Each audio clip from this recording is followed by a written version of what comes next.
I have a reservation. Where is it? Ma'am, I'm so sorry. There must be a mistake. A mistake? What kind of mistake? We don't have a reservation under that name. Please, you have to help us. It's not my problem.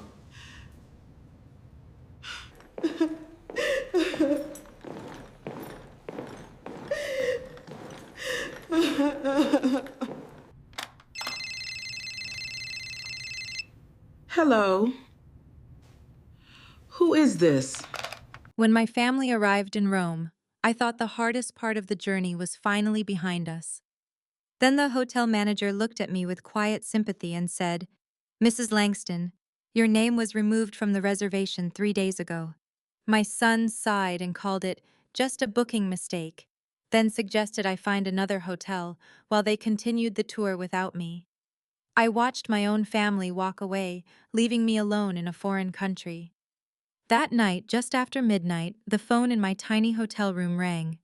The receptionist whispered, "Mrs. Henrietta Langston, the American Embassy is asking for you immediately. If you've ever been betrayed by someone you trusted, I'd love to hear your story in the comments. And if you're enjoying this journey already, please like and subscribe so we can keep sharing stories that remind us hope can survive even the deepest heartbreak." Before we begin, tell me where you're watching from and what time it is in your corner of the world.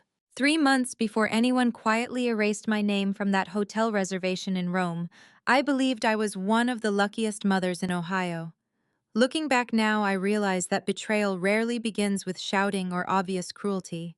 It begins with smiles that linger a little too long, conversations that suddenly stop when you enter the room, and promises that sound almost too perfect to question. It all started on a Sunday afternoon in early spring. My son Ethan invited everyone to my house for dinner. He hadn't done that in months, so I spent the morning making roast chicken, mashed potatoes, fresh green beans, and my late husband's favorite apple pie recipe. Cooking had always been my way of bringing people together. Even after Michael passed away 12 years earlier, I never stopped believing that a warm meal could heal almost anything. Rebecca arrived first with my 16-year-old grandson, Noah. "Grandma." Noah hugged me so tightly that my reading glasses nearly slipped off my face. "You've gotten taller again." I laughed. "I hope not. Mom already complains I don't fit in the car." Rebecca rolled her eyes. "He's not wrong." For a few minutes, everything felt normal. Then Ethan and Lauren arrived carrying a bakery box with an expensive cheesecake. "Mom," Ethan said, kissing my cheek, "today isn't just dinner. It isn't. No." I exchanged a smile with Lauren before placing a colorful travel brochure in front of me. The cover showed the Roman Colosseum glowing beneath a golden sunset. I stared at it for several seconds. "Italy," I whispered. Lauren reached across the table and squeezed my hand. "You've talked about seeing Italy since Dad was alive." I couldn't even answer. Michael and I had dreamed of visiting Italy after retirement. We had planned to walk through Florence, throw coins into the Trevi fountain, and drink coffee in tiny cafes where nobody rushed through life. Then cancer arrived. Within 18 months, every travel brochure had been replaced by hospital paperwork. After Michael died, that dream quietly disappeared with him. Ethan leaned back in his chair. "So," he grinned like the little boy who used to surprise me with handmade Mother's Day cards, "we're finally taking you." I looked from Ethan to Rebecca. "You mean, all of us?" Rebecca smiled. "A family vacation." Lauren nodded enthusiastically. "For your 67th birthday." I felt tears filling my eyes before I could stop them. "Oh, honey." I reached for Ethan's hand. "You don't have to spend that kind of money." He shook his head immediately. "You've spent your whole life taking care of us." Rebecca agreed. "It's our turn." Hearing those words touched something deep inside me. After Michael passed away, I had worked far longer than I originally planned. As a high school librarian, I loved my job, but retirement wasn't financially easy. There had been years when Ethan needed help paying graduate school tuition, years when Rebecca's roof had leaked, years when Noah required expensive orthodontic treatment. Every time someone needed help, I found a way. Sometimes that meant postponing replacing my old car. Sometimes it meant canceling vacations. Sometimes it meant working extra weekends organizing the library archives. I never kept score. That's what mothers do. At least that's what I believed. Ethan unfolded a folder across the dining room table. I've already researched everything, he pointed confidently. Flights. Another page. Hotels. Another. Transportation. Then restaurant recommendations. Museum passes. Insurance options. Everything looked incredibly organized. I'll handle every reservation, he assured us. You shouldn't have to worry about a thing. Lauren smiled. Ethan's become obsessed with spreadsheets. Rebecca laughed. That part definitely came from Dad. Everyone laughed, including me. For the first time in years, I allowed myself to become excited about the future. Over the following weeks, our family group chat exploded with messages. Pictures of Rome, videos of Venice, suggestions for restaurants. Noah even sent me short history videos every few days. Grandma, wait until you see the Vatican. You'll love Florence. We have to eat real Italian pizza. I watched every video, sometimes twice. One afternoon, I pulled Michael's old travel journal from the bookshelf. Inside were handwritten notes he'd made decades earlier. If we ever get there, one page read, "Let's spend an entire afternoon doing absolutely nothing except people watching." I smiled through tears. We're finally going, Michael. I said those words out loud, even though he wasn't there to hear them. About a month before departure, Ethan called. Mom. Yes. We're almost ready to book everything. Wonderful. There is one thing. What is it? The exchange rate changed and airfare went up. Oh. It's about 40% more than we expected. I frowned. That's unfortunate. He hesitated. I hate asking. I interrupted before he could finish. How much? He gave me the number. It was significant. Very significant. For a moment, I quietly calculated my retirement savings. It wasn't impossible. It simply meant delaying replacing my aging furnace another winter. I can help. You don't have to. I want to. Lauren immediately spoke in the background. We told you she'd insist. Everyone laughed again. Within 2 days, I transferred nearly half the total cost of the trip into Ethan's account. He thanked me repeatedly. You've made this possible. I can't wait to see Italy with you. Neither could I. Over the next several weeks, Ethan frequently reassured me. I booked the flights. I confirmed the hotels. I finished transportation. I bought travel insurance. Every update sounded reassuring. Looking back now, I noticed something I ignored then. I never actually saw a single confirmation email, not one. Whenever I asked, Ethan smiled. I have everything. Don't worry. I'll print the documents before we leave. It sounded reasonable. After all, Ethan worked as a financial advisor. Organization was practically his profession. I trusted him completely. There were other tiny moments I dismissed. Lauren once asked everyone in the family chat to email copies of their passports directly to Ethan instead of sharing them in the group. It'll keep everything organized. That made sense. A week later, Rebecca mentioned she had received her electronic hotel confirmation. When I casually asked about mine, Ethan answered almost immediately, "Yours is under the master reservation. You won't receive a separate confirmation." Again, I believed him. Then about 10 days before departure, I accidentally overheard something. I had called Ethan to ask whether I needed an electrical adapter for Italy. Lauren answered instead. Oh, she sounded surprised. I thought Ethan already told you. Told me what? There was a brief silence. Then Ethan suddenly picked up another phone. Mom. Yes. What were you asking? The adapter. Oh yes, he answered quickly. By the time we hung up, I had completely forgotten Lauren's strange reaction. Today, I wish I hadn't. The morning we left Columbus, everyone seemed excited. Noah kept taking photographs inside the airport. Rebecca bought coffee for everyone. Lauren joked about overpacking.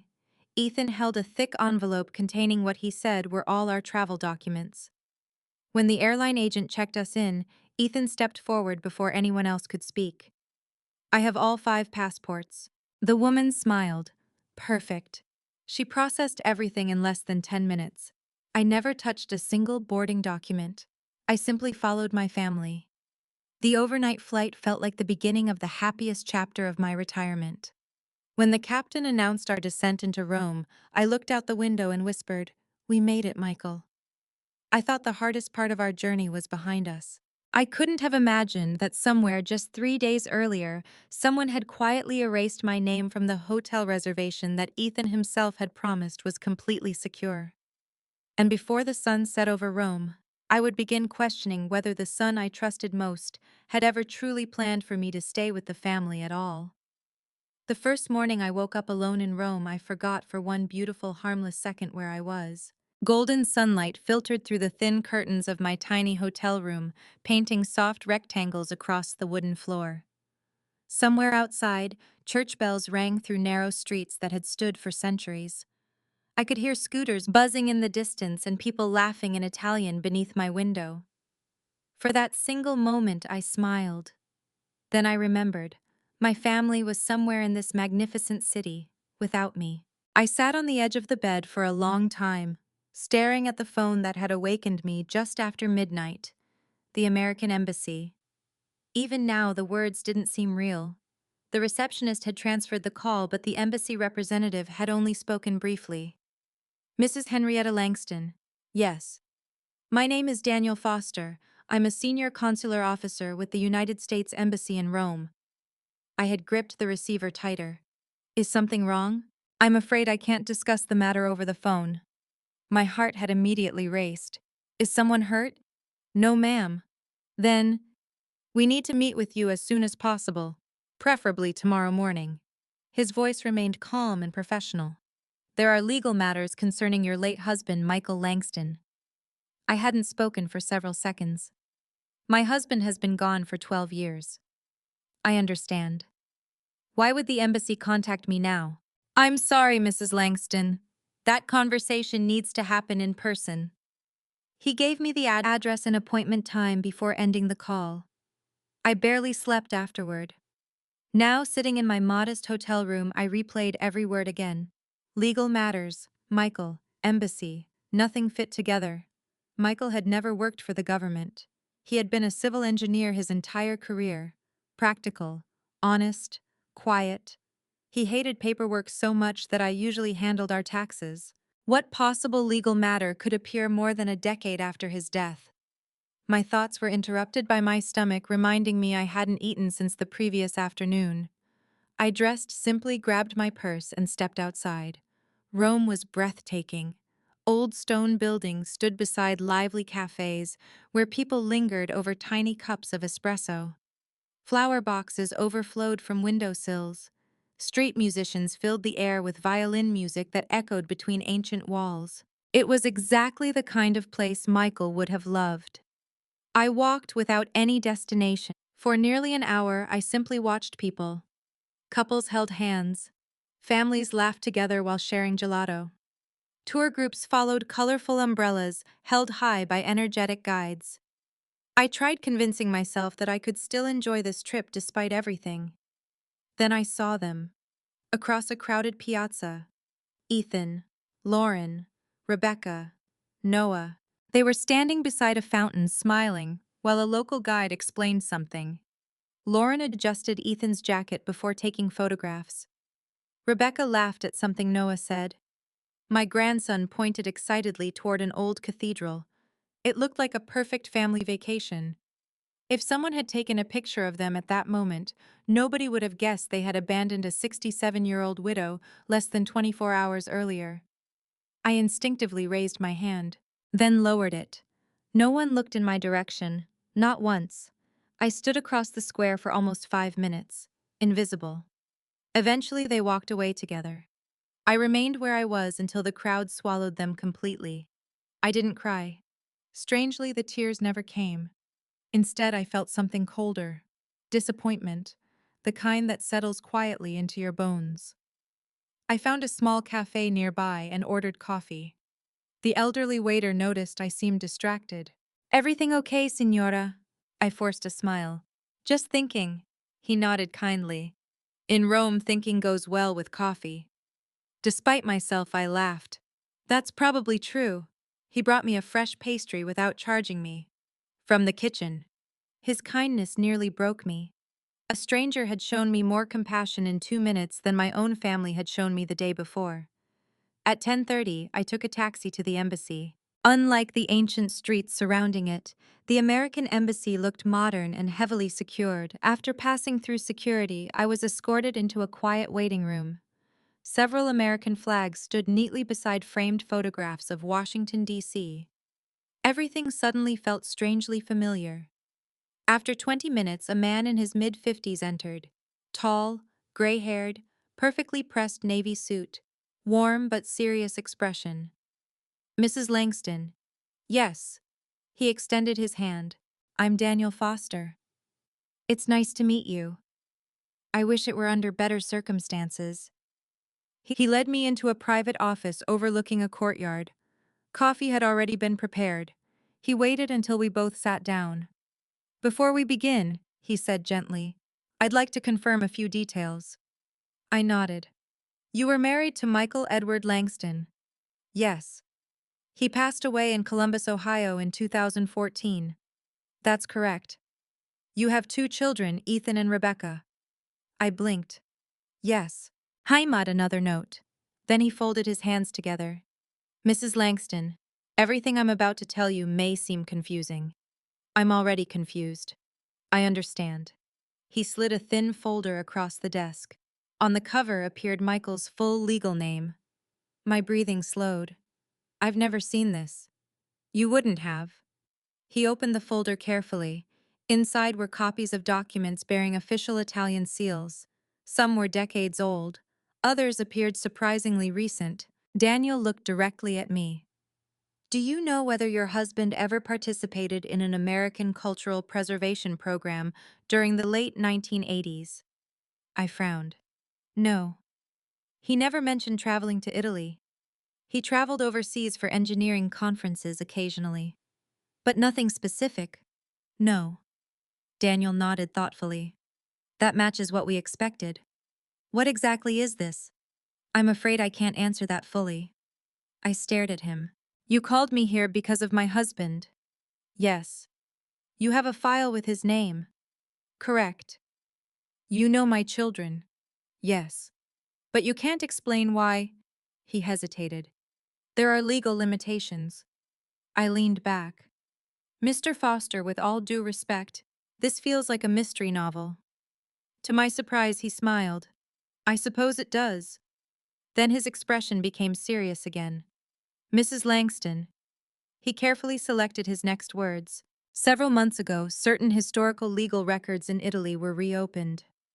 I listened silently. Your husband's name appears within those records. My heart began beating faster. Why? I can't answer that today. Can you answer anything? Yes. He reached into the folder again. According to Italian legal archives, he paused. You are currently listed as the only surviving authorized family representative connected to those records. I stared at him. I'm sorry. I know. I don't understand what that even means. Neither would most people. He slid another document toward me. My own name appeared clearly. Henrietta Louise Langston. Below it, Italian text stretched across the page. At the bottom sat multiple official seals. This document was verified only last week. Last week? Yes. But no one contacted me. We've been trying. I frowned. My cell phone never rang. We attempted to reach you through information available in the legal archive. My stomach tightened. Then how did you know which hotel I was staying in? Daniel became very quiet. Finally, he answered. Because your family's travel itinerary had already become part of the legal file. Every muscle in my body froze. My family's? Yes. I could barely find my voice. Why would my family's vacation itinerary be connected to my late husband's legal records? Daniel looked at me for several long seconds. Then he quietly closed the folder. Mrs. Langston, I'm listening. I believe that's the exact question you need to start asking. He stood. Our next meeting will answer much more. When? As soon as additional documents are officially released. I rose slowly. Should I tell my family? His answer came immediately. No. Why not? Because until we know exactly who submitted the recent requests connected to your husband's file, he met my eyes. It's safer if no one knows you've spoken with us. For the first time since arriving in Italy, genuine fear settled into my chest. As I left the embassy and stepped back into the bright Roman sunshine, the city no longer looked like a vacation destination. It looked like the beginning of a mystery that somehow involved my late husband, my family, and secrets that had remained buried for more than 30 years. And deep inside, a question refused to leave me. If my name had been removed from a hotel reservation on purpose, what else had someone been trying to keep me away from? I spent the rest of that afternoon wandering through Rome without remembering a single street I had walked. Tourists surrounded me laughing as they snapped photographs beneath centuries-old monuments. Couples lingered at cafes with glasses of wine. Children chased pigeons across sunlit squares. I moved among them like a ghost. Daniel Foster's final words echoed through my mind. It's safer if no one knows you've spoken with us. Safer. That single word unsettled me more than everything else he had said. Who exactly needed to be kept in the dark? A stranger. Someone in Italy. Or someone sharing breakfast with my own family every morning. By late afternoon, I found myself standing beside the Tiber River. The water flowed calmly beneath ancient stone bridges, while the evening light turned everything a soft golden color. Michael would have loved this view. Whenever we traveled inside the United States, he always found rivers comforting. They remind you, he used to say, that life keeps moving whether you're ready or not. I smiled sadly. I wish you were here, I whispered. My phone vibrated. The screen showed Ethan's name. For a brief second, I considered ignoring it. Instead, I answered. Hi. His voice sounded unusually cheerful. Hey, Mom. Hello. Everything okay?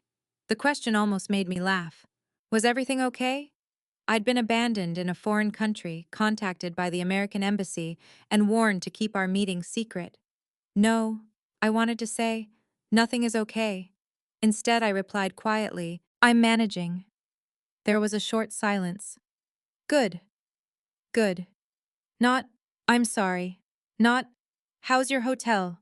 Not, can we help simply? Good. We're heading to dinner, he continued. Oh. There wasn't really room to add another reservation this late. I understand. Maybe tomorrow.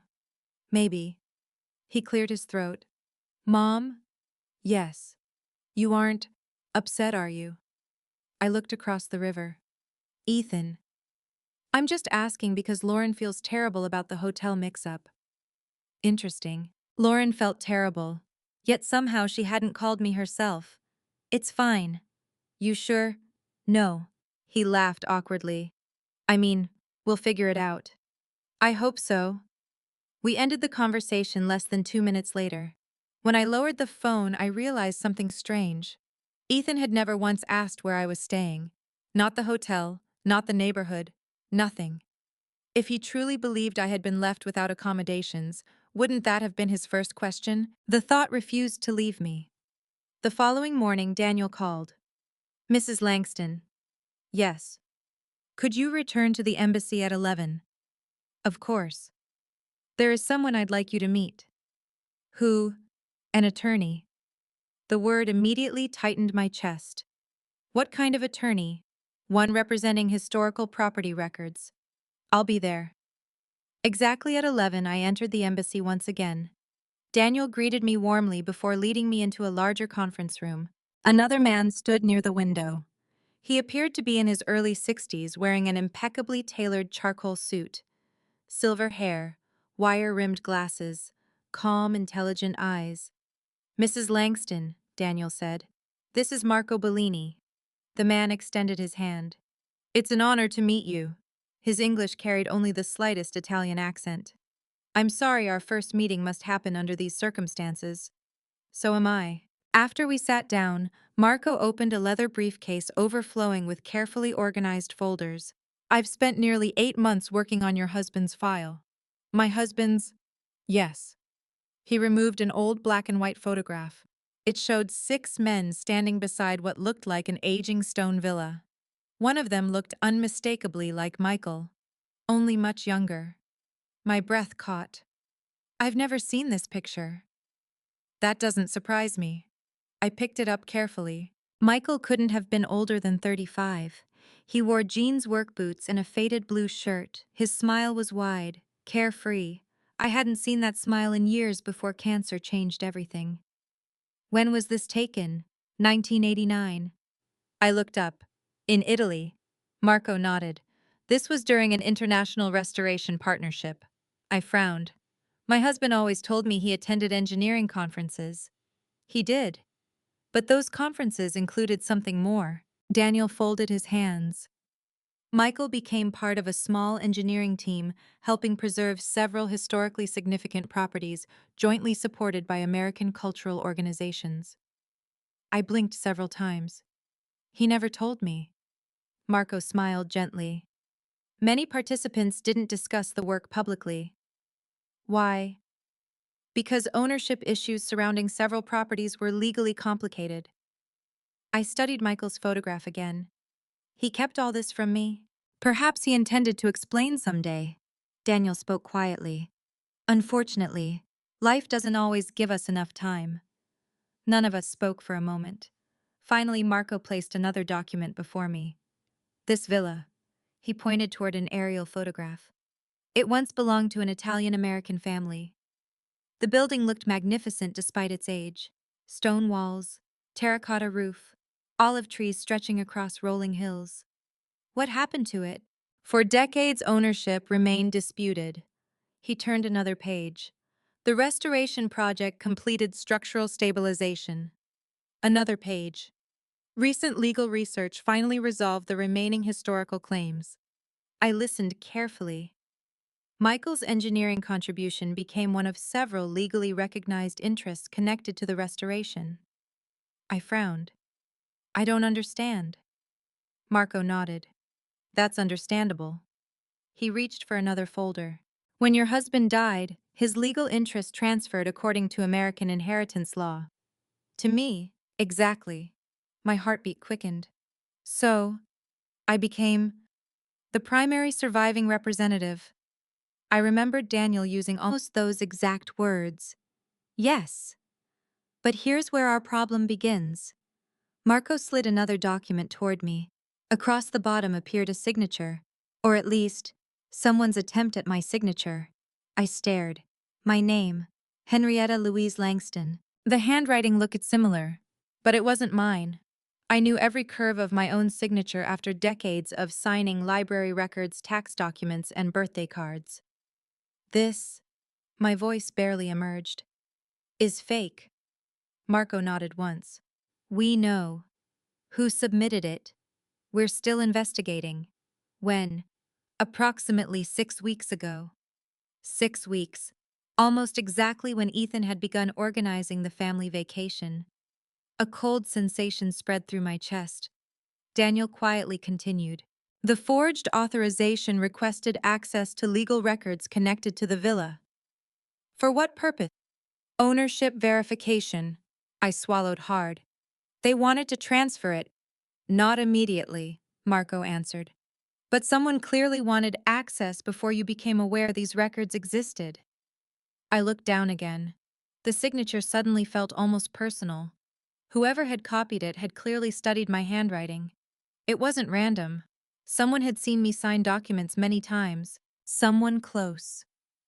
No, I whispered. Daniel looked concerned. Mrs. Langston. I taught my children to recognize my signature. Neither man interrupted. When Ethan was little, he loved pretending to help me balance the household budget. I laughed softly through growing disbelief. He used to sit beside me while I signed checks. The room became very quiet. Marco slowly closed the folder. There is one more thing. I looked up. The request containing this forged signature, Hun hesitated, was submitted only 3 days before your name disappeared from the hotel reservation. Every thought inside my head seemed to stop. What? Daniel nodded gravely. The timing is unlikely to be coincidence. But I struggled to breathe evenly. Why would removing me from a hotel matter? Marco answered carefully. Because the person submitting these documents believed you would not remain available in Italy. I stared at him. If your reservation had remained cancelled, Daniel continued, there was a reasonable chance you would have returned to the United States immediately. The realization crashed over me all at once. The hotel reservation, the missing confirmation emails, the forged signature, the sudden family vacation. None of them were isolated events. They fit together, like pieces of a puzzle I had never realized existed. I slowly raised my eyes. You're telling me? Neither man spoke. That someone may have brought me to Italy. I paused, only to make sure I disappeared from the very legal process I was supposed to be part of. Neither Daniel nor Marco answered immediately. Their silence told me everything. Finally, Daniel said quietly, "We don't yet know who submitted the forged authorization. But we do know this." Marco leaned forward. "Mrs. Langston, you were never supposed to be sitting in this room today." For several long seconds I couldn't move. Then another memory suddenly surfaced. At the hotel check-in desk, the manager hadn't simply said my reservation was missing. She had looked directly at Ethan before apologizing. At the time, I thought she was embarrassed. Now, I wondered if she had been confused. As I walked out of the embassy that afternoon, I no longer questioned whether someone had deliberately removed my name from the reservation. That answer was becoming painfully clear. The only question left was far more terrifying. Who in my own family had decided that keeping me away was worth forging my name? And how much more were they willing to do before the truth finally caught up with them?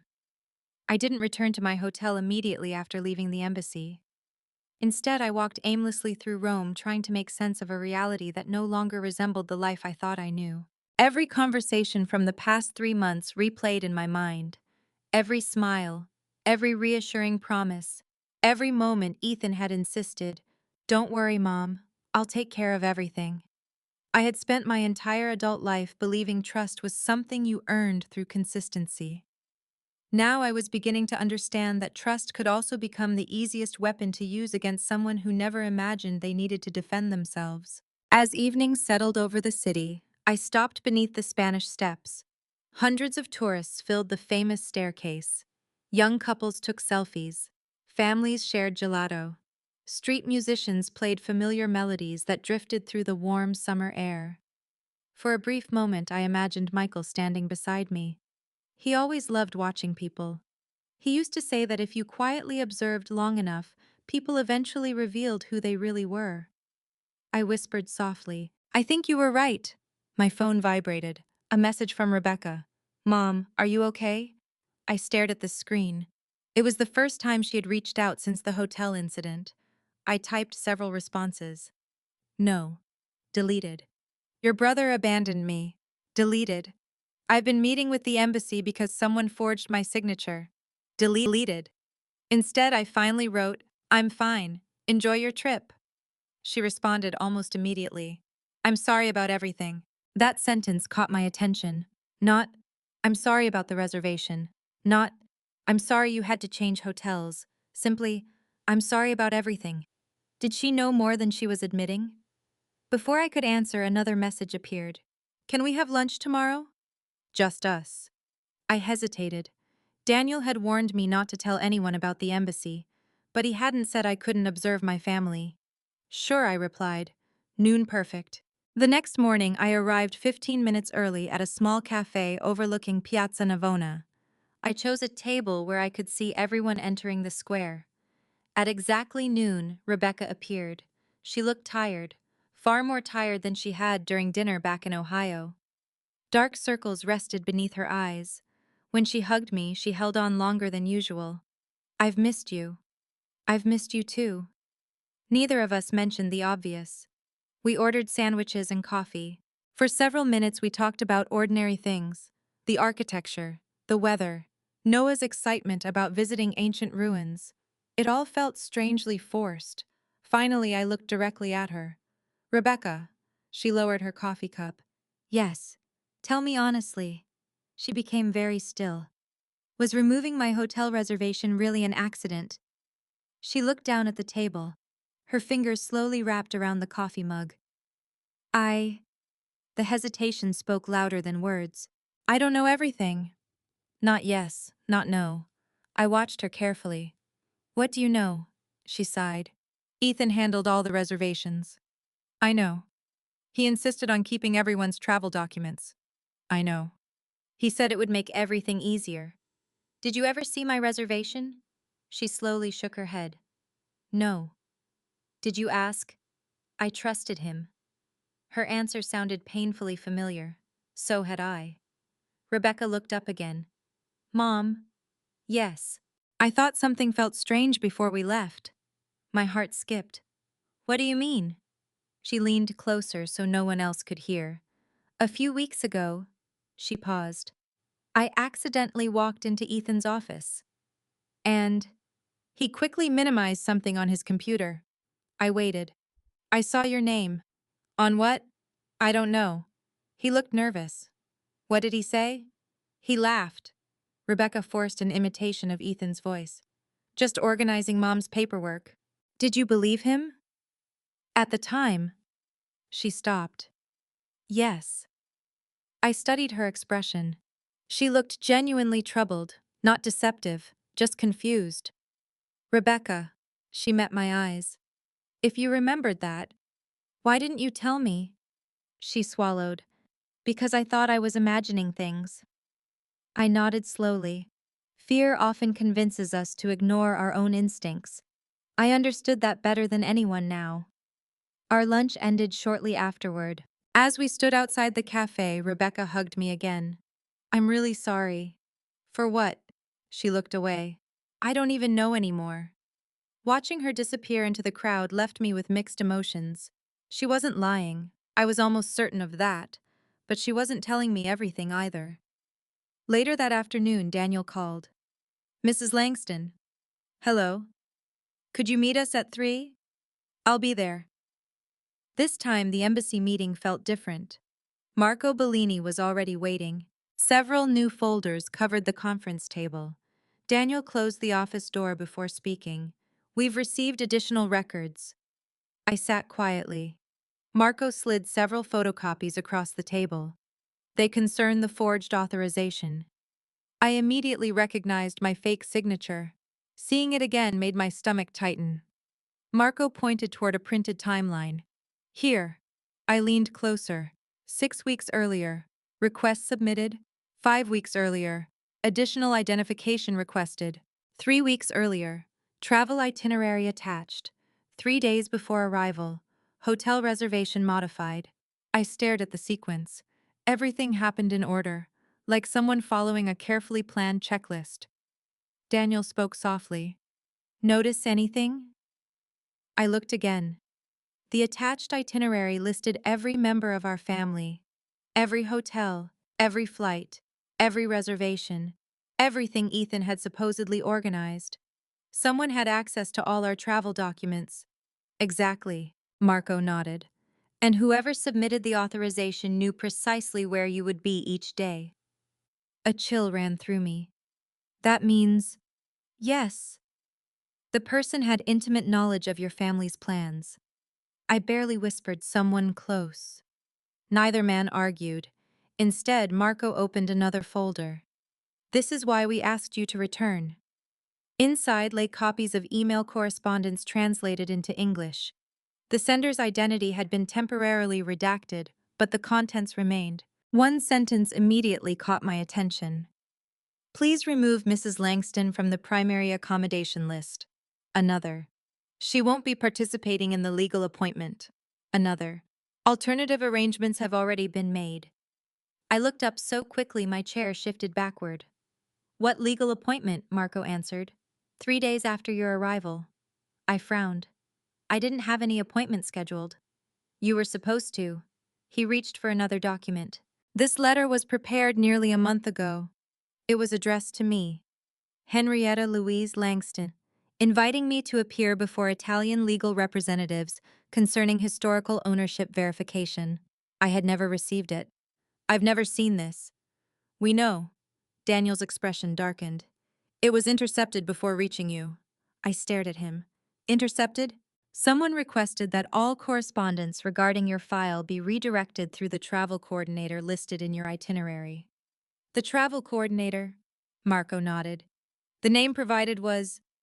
He stopped, looked directly into my eyes. Ethan Langston.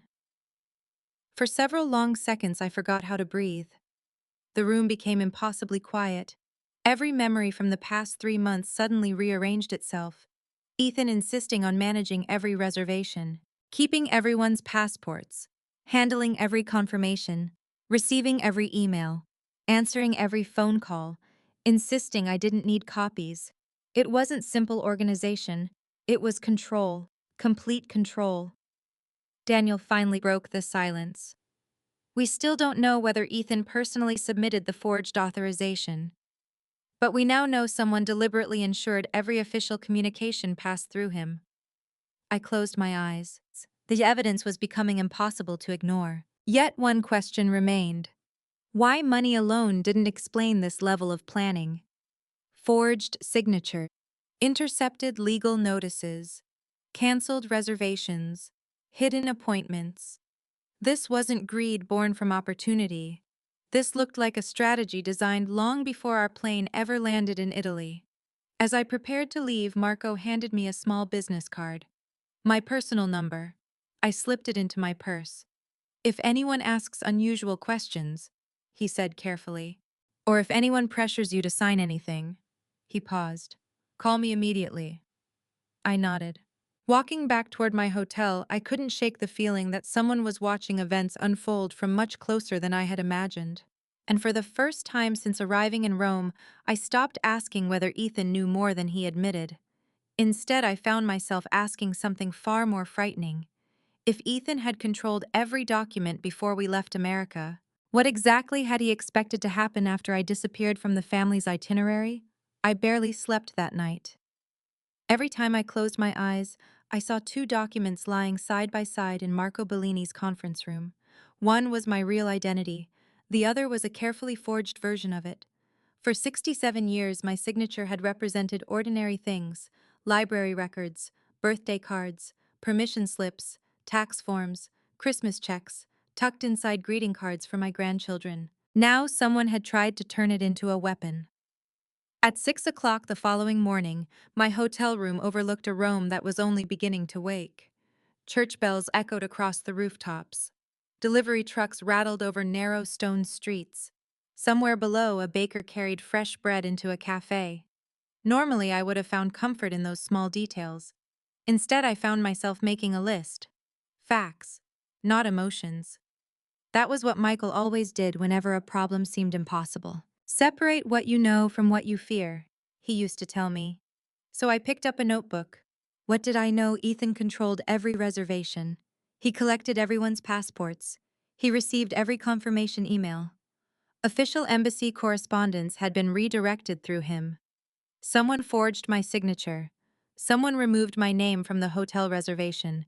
Someone expected me to miss an important legal appointment. Those were facts. Then I made a second list. What did I fear? That Ethan had done all of it. That Rebecca knew more than she admitted. That Lauren had encouraged the entire plan. That Michael had carried a secret for decades without ever telling me. The second list hurt much more than the first. Around 9 that morning, Daniel Foster called. Mrs. Langston? Good morning. I've spoken with Marco. So have I, at least in my head. He gave a sympathetic chuckle. I imagine you've had a long night. I have. I'd like to explain something we deliberately withheld yesterday. I straightened in my chair. I'm listening. The historical property isn't simply an old villa. What do you mean? It has become extremely valuable. I frowned. How valuable? There was a brief pause. We've recently received independent appraisals. And the restored estates surrounding land and associated development rights are estimated to be worth between 12 and 14 million US dollars. For several seconds, I honestly thought I had misheard him. I'm sorry. I know. Did you say 12 to 14 million? I sat down so abruptly that the chair scraped loudly across the floor. That's impossible. It surprised us as well. I thought Michael simply volunteered on a restoration project. He did. Daniel spoke carefully. But over several decades, the legal structure surrounding that project changed dramatically.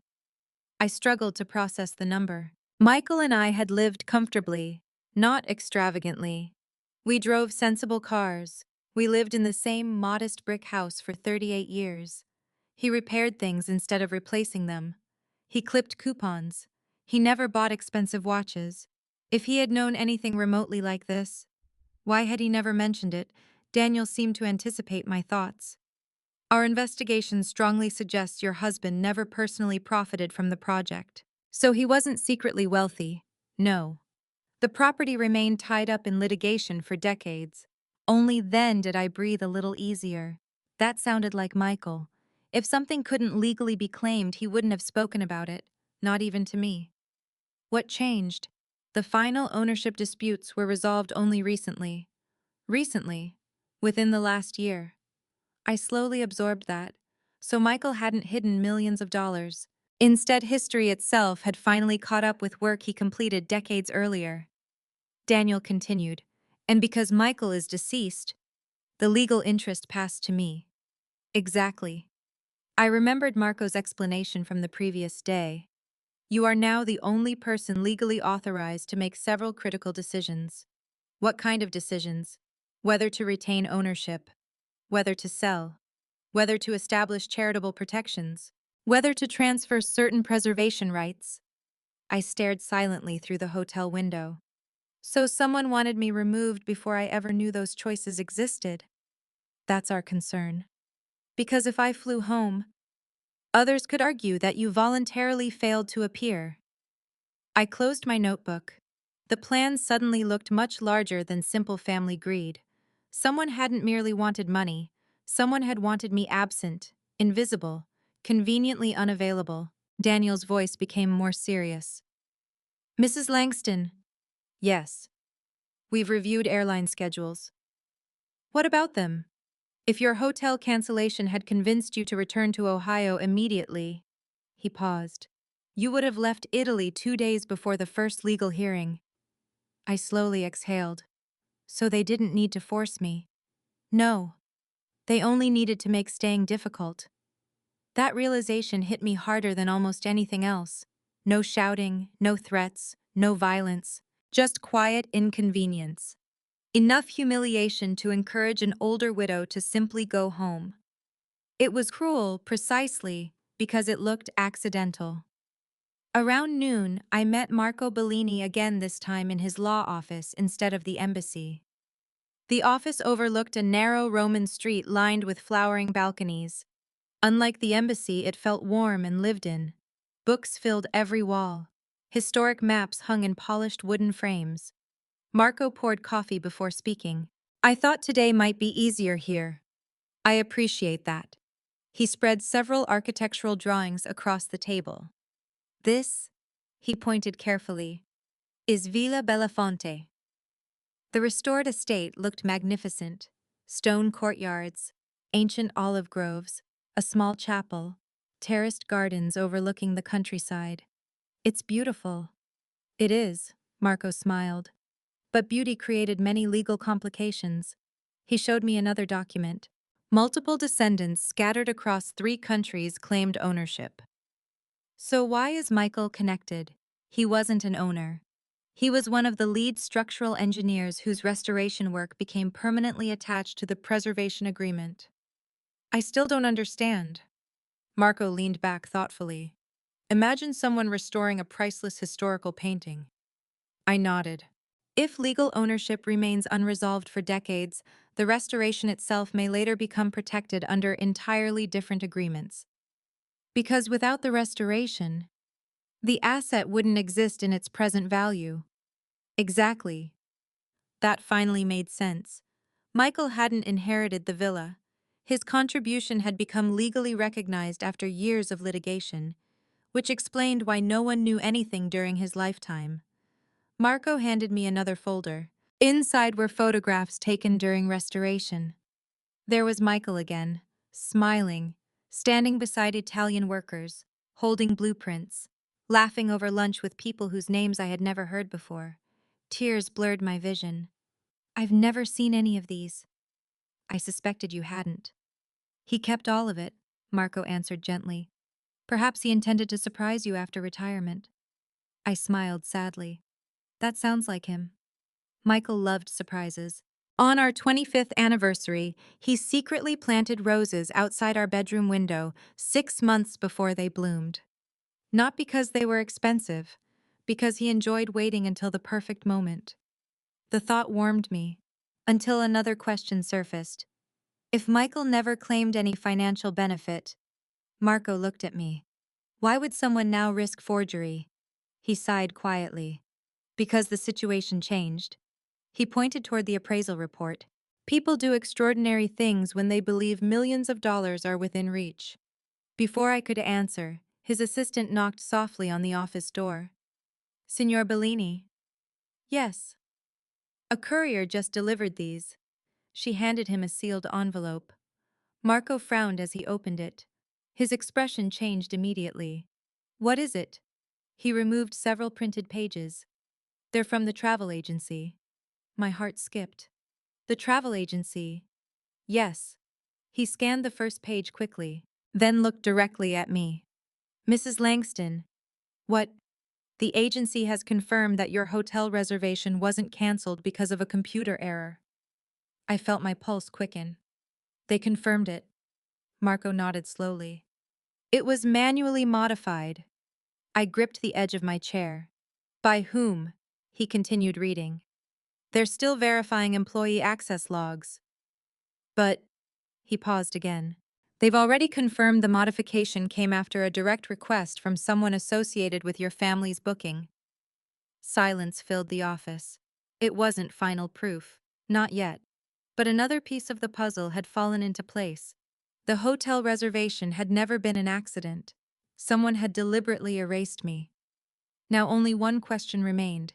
Who had actually made the request? And would that answer finally expose the person who had spent months trying to quietly remove me from my own husband's legacy? By the time I walked back to my hotel that evening, I had made one decision. I would stop reacting. From now on, I would observe. For most of my life, I had believed that honesty solved problems. If something felt wrong, I confronted it directly. If someone hurt me, I asked why. If there was a misunderstanding, I assumed we could clear it up with a conversation. That approach had served me well as a librarian, as a wife, and as a mother. But this situation was different. Someone had forged my signature. Someone had intercepted official legal correspondence. Someone had quietly erased me from a hotel reservation. Whoever had done those things wasn't relying on anger. They were relying on my trust. If I confronted the wrong person too soon, they would simply destroy whatever evidence remained. For the first time in my life, I decided to stay silent. The next morning, my phone rang shortly after 8. Ethan flashed across the screen. I waited 3 rings before answering. Good morning. Hey, Mom. He sounded unusually upbeat. We were thinking. We, Lauren and I. I smiled to myself. Interesting. What were you thinking? We haven't really spent time together since we got here. No. So, he hesitated. How about joining us for dinner tonight?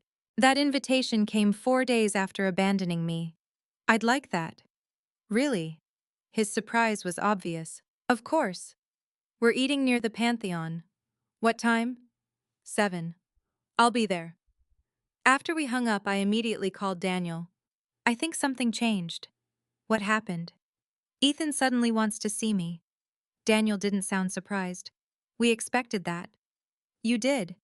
The travel agency has begun verifying records. He may already know someone is asking questions. I thought about that. So he's becoming nervous. Possibly. What should I do? Daniel answered without hesitation. Go. Really? Yes. But tell him nothing. I can do that. If he asks unusual questions, I'll remember. And Mrs. Langston? Yes. Listen more than you speak. That evening, I arrived at the restaurant 10 minutes early. It overlooked a small square where children chased pigeons beneath an ancient fountain. The setting felt almost magical. Ethan waved as soon as he saw me. Mom! He hugged me, a little too enthusiastically. Lauren kissed my cheek. So good to see you. Rebecca smiled with obvious relief. Noah immediately stood to pull out my chair. I'm glad you're here, Grandma. So am I. Dinner began pleasantly enough. The waiter recommended handmade pasta. Lauren complimented the wine. Rebecca talked about a museum they had visited earlier. Noah described climbing the dome of St. Peter's Basilica. Only Ethan seemed distracted. He barely touched his food.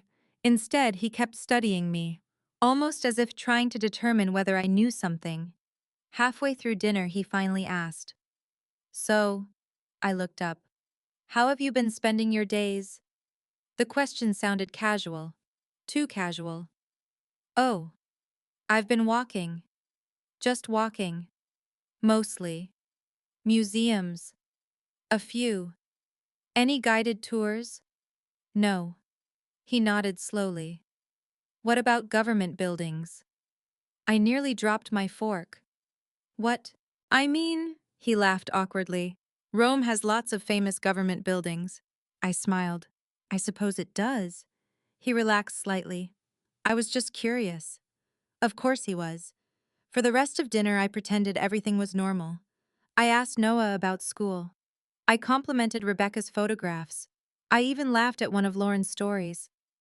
Inside, however, I watched Ethan carefully. Every few minutes, he checked his phone. Whenever it vibrated, he immediately turned the screen away from everyone else. Around 9 o'clock, we walked outside together. The warm Roman evening had filled the square with music. Street performers entertained tourists. Couples danced beneath strings of lights. For a brief moment, our family almost looked ordinary again. Then Ethan spoke quietly. Mom. Yes. Can we talk privately? Rebecca looked uncomfortable. Lauren suddenly became interested in a souvenir shop across the street. Noah remained silent. I followed Ethan a short distance away. He folded his arms. I've been worried. About me. Yes. That's thoughtful. You've seemed… He searched for the right word. Distant. I've been alone. I know. I've had a lot of time to think. He nodded. There are also a few travel documents we still need to organize. There it was. Finally. What kind of documents? Oh. He reached into his shoulder bag. Nothing important. He produced a thin folder. Just routine paperwork. I accepted it without opening it. Travel insurance updates. Really? Yeah. The company apparently needs everyone's signatures. I looked directly at him. Everyone's? Yes. Have Rebecca and Lauren signed? They already have. Interesting. What about Noah? He doesn't need to. I slowly opened the folder. Several forms appeared inside. Everything looked professional. Insurance logos, official-looking language, small print, very small print. I forgot my reading glasses. That was a lie. They were sitting inside my purse. Ethan smiled. I can explain everything. I'm sure you can. He pointed toward the signature line. It's standard. I looked down again, then remembered Marco's words. If anyone pressures you to sign anything, call me immediately. I closed the folder. I'll read these tonight. Ethan's smile disappeared. You don't need to. I always read before signing.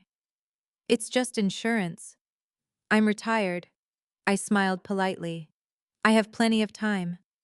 For the first time all evening, genuine irritation crossed his face. Mom. Yes. Can't you trust me?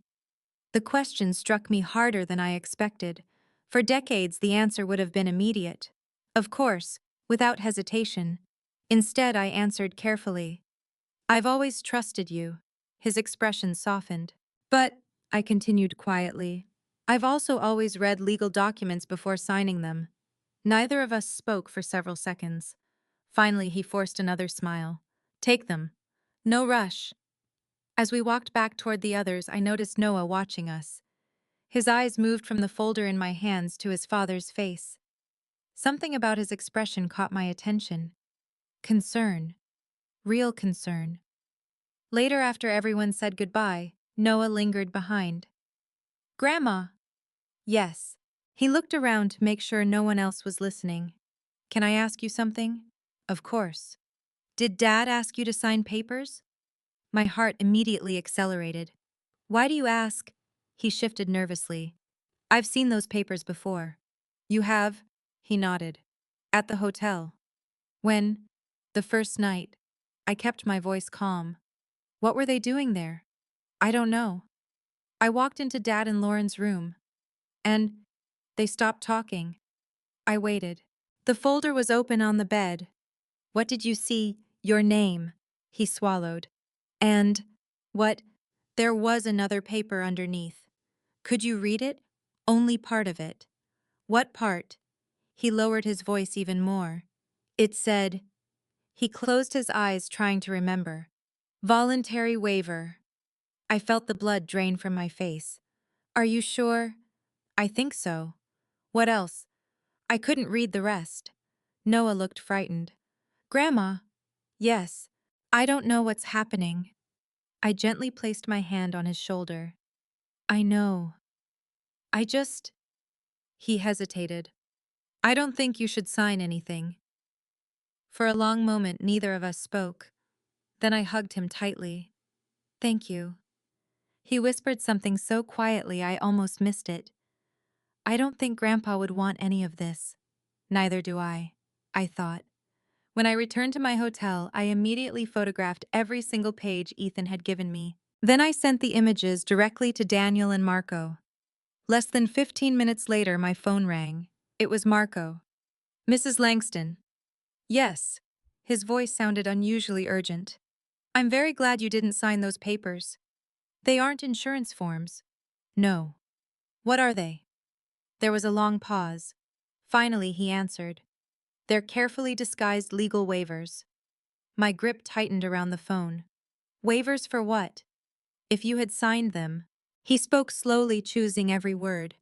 You would have voluntarily surrendered several rights connected to Michael's legal estate. I closed my eyes. So that's why Ethan suddenly wanted dinner, Marco answered quietly. I believe tonight was never about repairing your relationship. It was about obtaining your signature. I looked at the folder lying on the hotel desk. For the second time in 1 week, someone had placed legal papers in front of me while hoping I would trust family instead of reading the fine print. Only this time, I knew exactly what game they were playing. The next morning, I arrived at Marco Bellini's office carrying the folder Ethan had handed me the night before. For years, I had trusted paperwork because paper couldn't lie. People could. But signatures, dates, and legal language had always seemed objective. Now I understood that paper could become one of the most dangerous weapons when placed in dishonest hands. Marco greeted me with an expression that was both welcoming and serious. I barely slept, he admitted. I didn't either. He motioned toward the conference table. Daniel Foster was already there along with a younger woman I had never met before. She stood as I entered. Dark hair pulled neatly into a bun, professional navy blazer, a leather portfolio tucked beneath one arm. She looked to be in her mid-30s. Mrs. Langston. She extended her hand. My name is Julia Romano. It is very nice to meet you.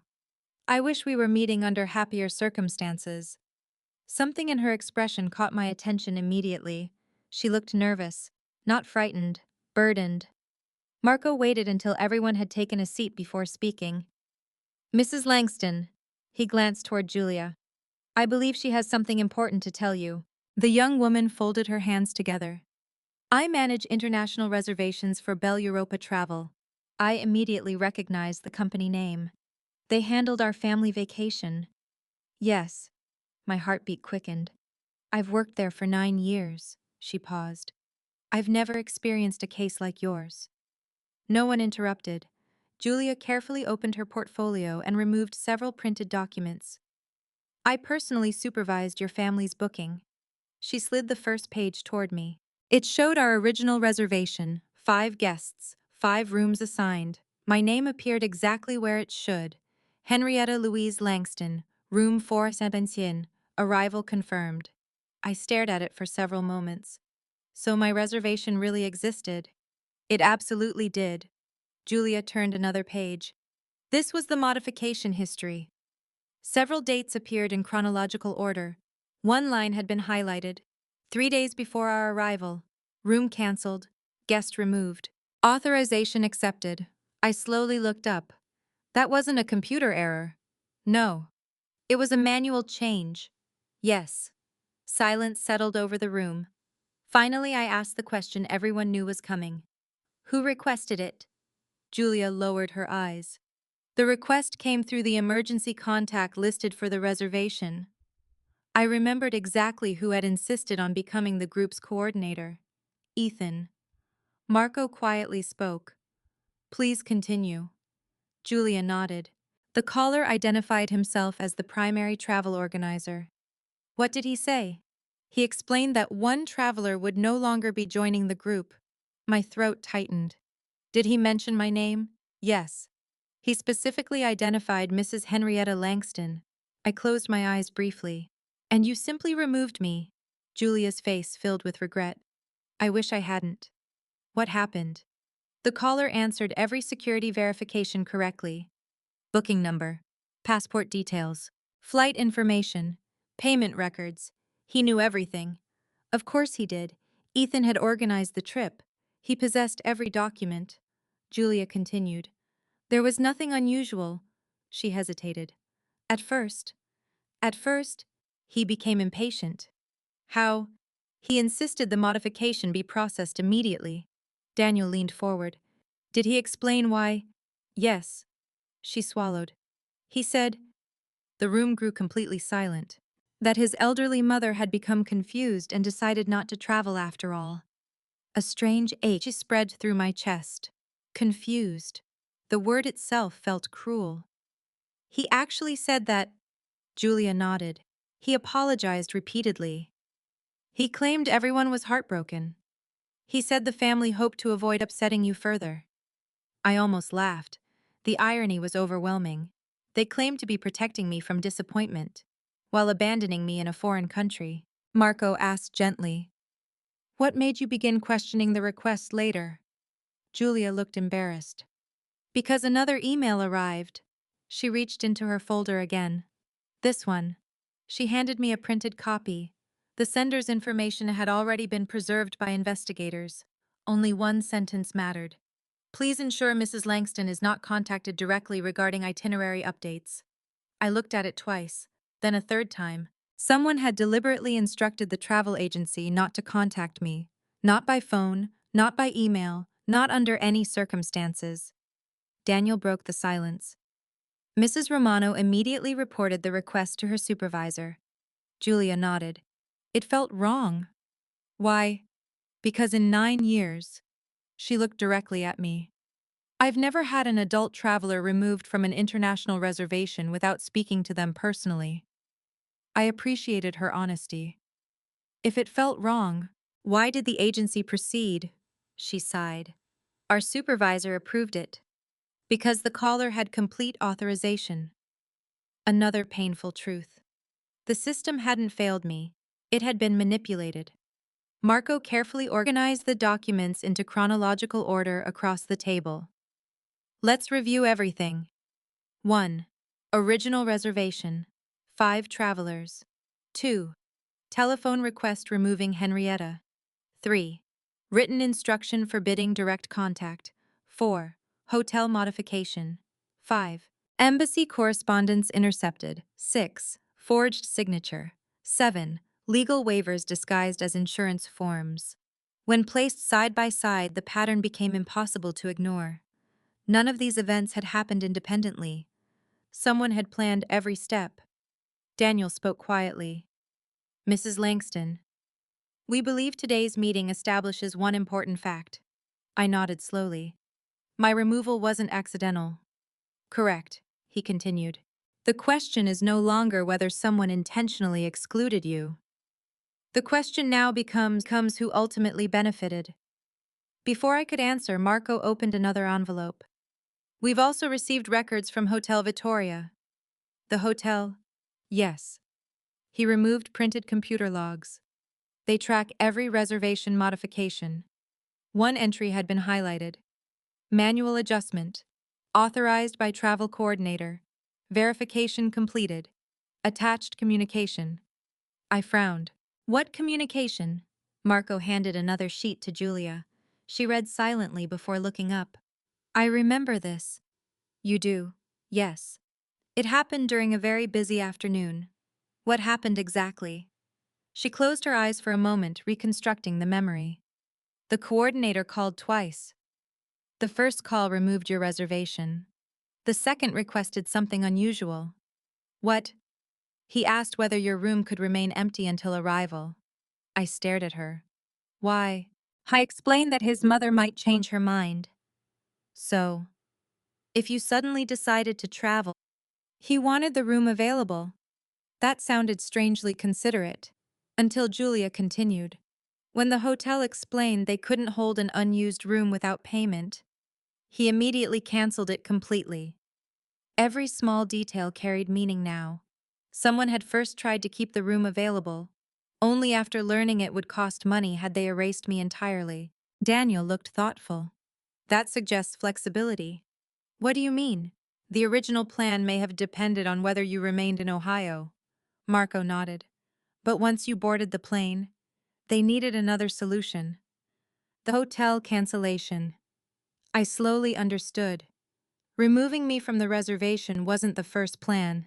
It was the backup plan. That realization chilled me. If circumstances had changed once, could they change again? Almost as if reading my thoughts. Daniel reached into his briefcase. I have one recommendation. I'm listening. For the remainder of your stay, he slid a new folder across the table. Please carry these copies of every legal document with you. I opened it. Certified identification, official embassy contact information, temporary legal authorization, everything neatly organized. If anyone asks you to sign anything, I won't.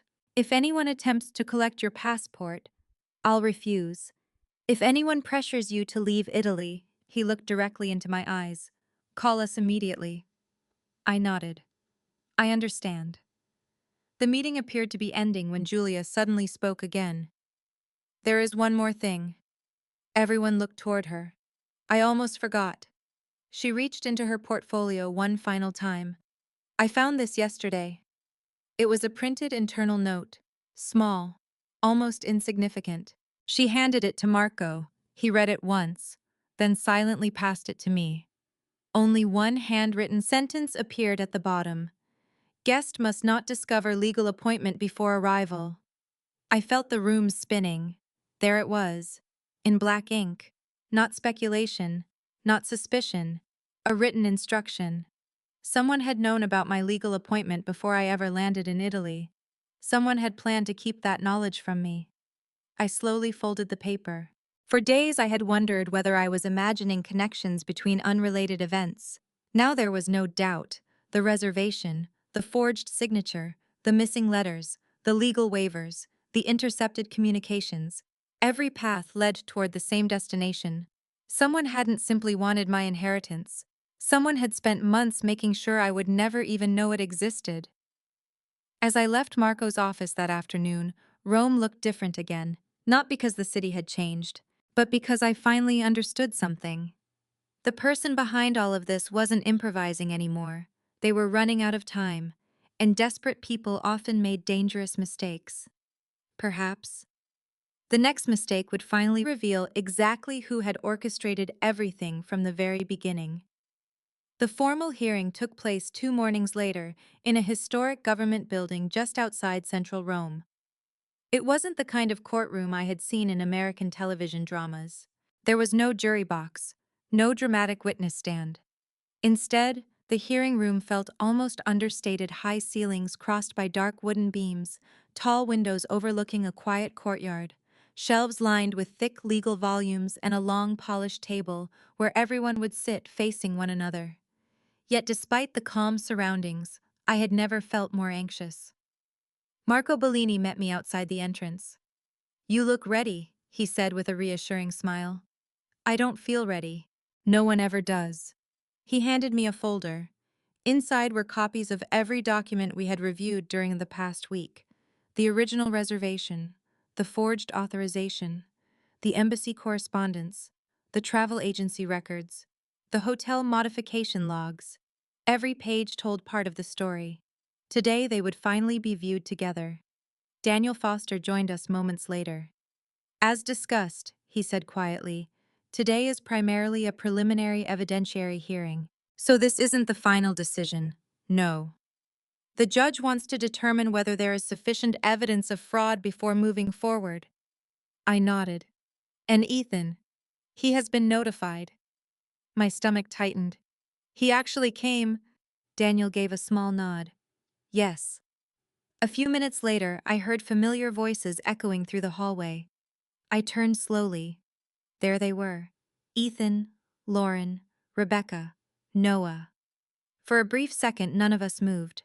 Then Rebecca hurried toward me. Mom. She wrapped her arms around me. I'm glad you're okay. I am. She stepped back. I didn't know this meeting would be. She searched for the right word. Official. I don't think anyone did. Ethan approached much more slowly. He wore the same confident smile he often used during business meetings. The smile that always convinced clients everything was under control. Mom. Good morning. I wish we weren't meeting like this. So do I. He looked toward Marco. I assume you've been getting legal advice.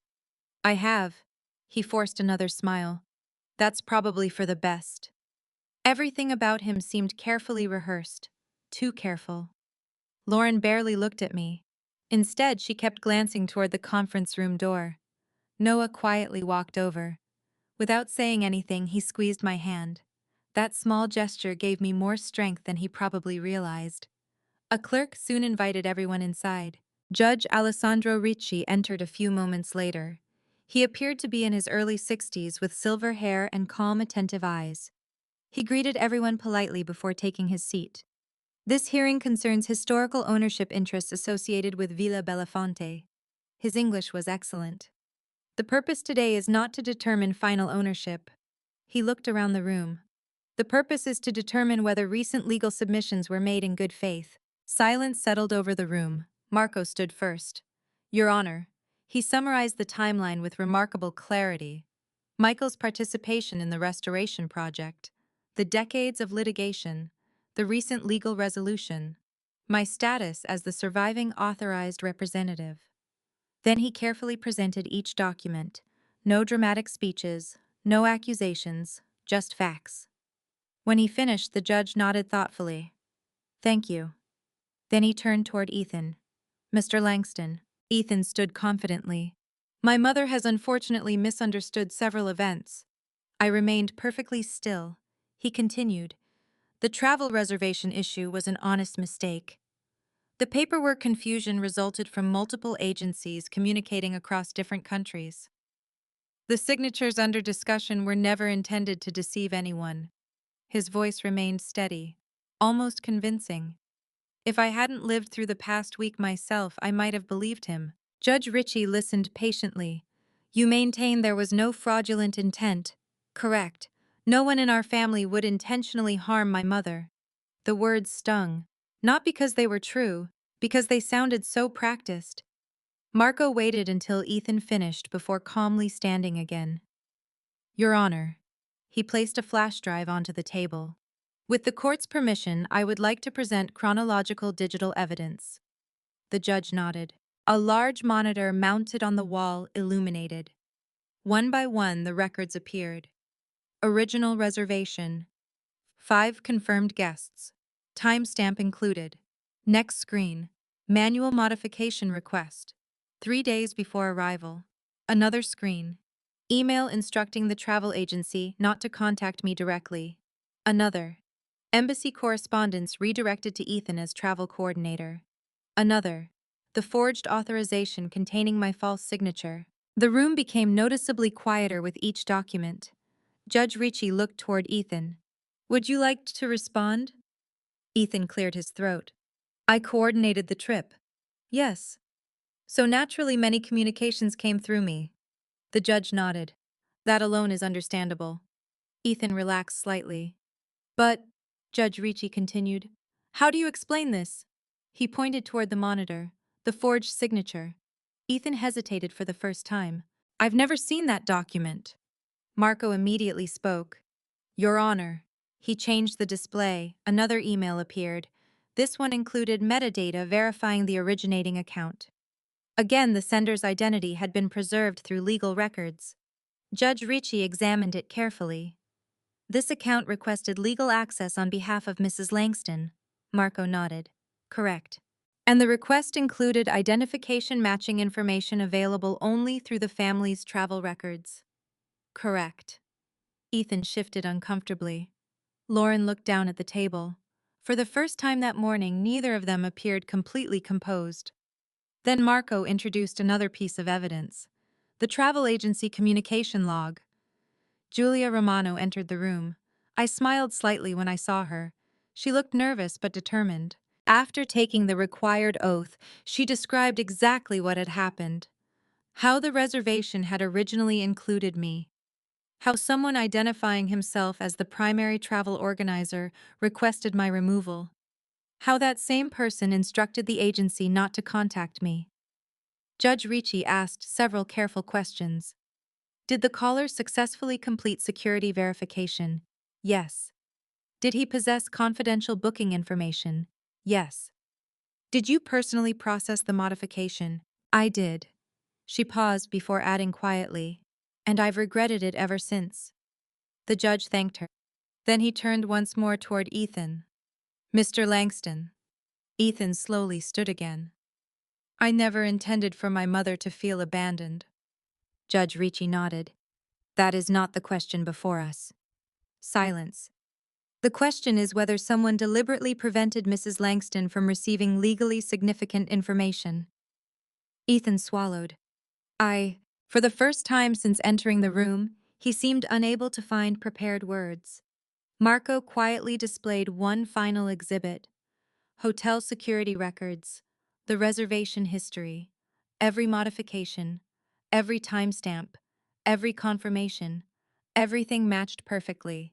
No computer malfunction, no accidental deletion, only deliberate manual changes. Judge Ricci carefully reviewed the records before speaking. The documentation appears internally consistent. He looked toward Ethan again. Can you provide any evidence contradicting these records? Several long seconds passed. No. The single word echoed through the room. Lauren closed her eyes. Rebecca looked as though she might die. Noah stared at the floor. Judge Ricci made several handwritten notes. Finally, he looked up. This court is not yet making final findings regarding criminal responsibility. He paused. However, everyone seemed to stop breathing. The evidence presented today establishes sufficient cause to continue formal proceedings. My heart pounded. He continued. Accordingly, all previously submitted authorizations connected to Mrs. Henrietta Langston's legal interests are hereby suspended pending further review. Another pause. No transfers. No waivers. No ownership changes. No representative substitutions. Until this matter is fully resolved. A wave of relief washed over me. For the first time since arriving in Italy, I felt protected by something larger than hope. I felt protected by the truth. As the hearing concluded, people slowly began leaving the room. Rebecca quietly approached me. I'm so sorry. I hugged her gently. I know. She started to say something else but stopped. Across the room, Lauren whispered urgently to Ethan. He shook his head. His confident posture had disappeared. Instead, he looked exhausted, defeated. But something about his expression unsettled me. It wasn't guilt. It wasn't remorse. It looked more like calculation, as though he were already searching for another solution. Daniel joined me near the doorway. You handled yourself remarkably well. I hardly said anything. Sometimes, he smiled. The strongest testimony comes from letting documents speak. I nodded. As we stepped outside into the bright Roman afternoon, I felt the warmth of the sun on my face. The first battle had ended. The legal process now recognized that something deeply wrong had occurred. But inside, I knew this story wasn't over. Because although Ethan had failed to convince the court, he still hadn't answered the most important question of all. If he hadn't forged my signature himself, who had? And why did I have the growing feeling that the person truly orchestrating everything had not yet revealed their final move? When the hearing ended, I expected everyone to go their separate ways. Instead, my family gathered in uneasy silence outside the courthouse. The afternoon sun warmed the stone courtyard, but no one seemed to notice. Tourists wandered past without realizing that only a few feet away, one family was quietly falling apart. Rebecca stood with her arms folded tightly across her chest. Noah remained beside me, occasionally glancing toward his mother. Lauren stared at her phone without actually reading anything on the screen. Only Ethan kept pacing. For years, I had watched my son solve difficult financial problems for clients. He always believed there was another angle, another negotiation, another strategy. That was exactly how he looked now. Not defeated, searching, looking for another move. Finally, Rebecca broke the silence. Ethan. He stopped pacing. What? Her voice trembled. Tell us the truth. I have been. No.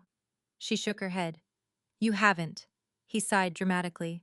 We've already gone through this. No, we haven't. Her voice became firmer. You've answered the judge. You've answered the lawyers. You haven't answered your family. Ethan rubbed his forehead.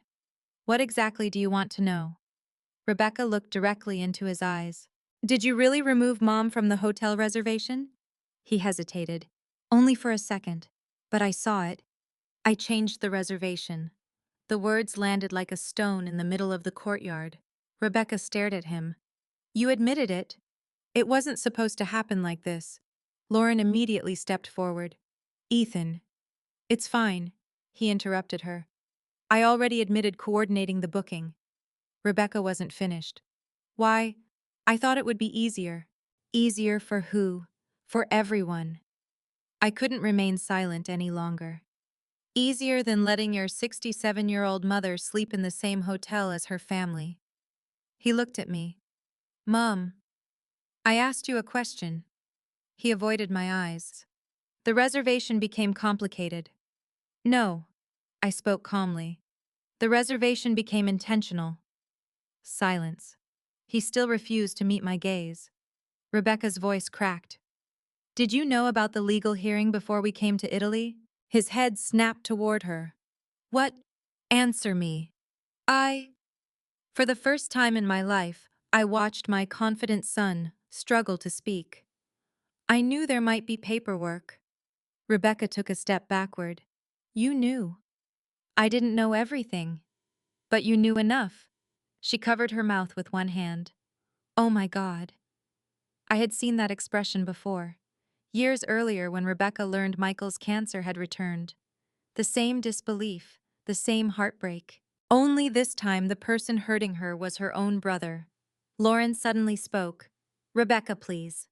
No. Rebecca turned toward her. You knew too, didn't you? Lauren looked away. I only knew what Ethan told me. What did he tell you?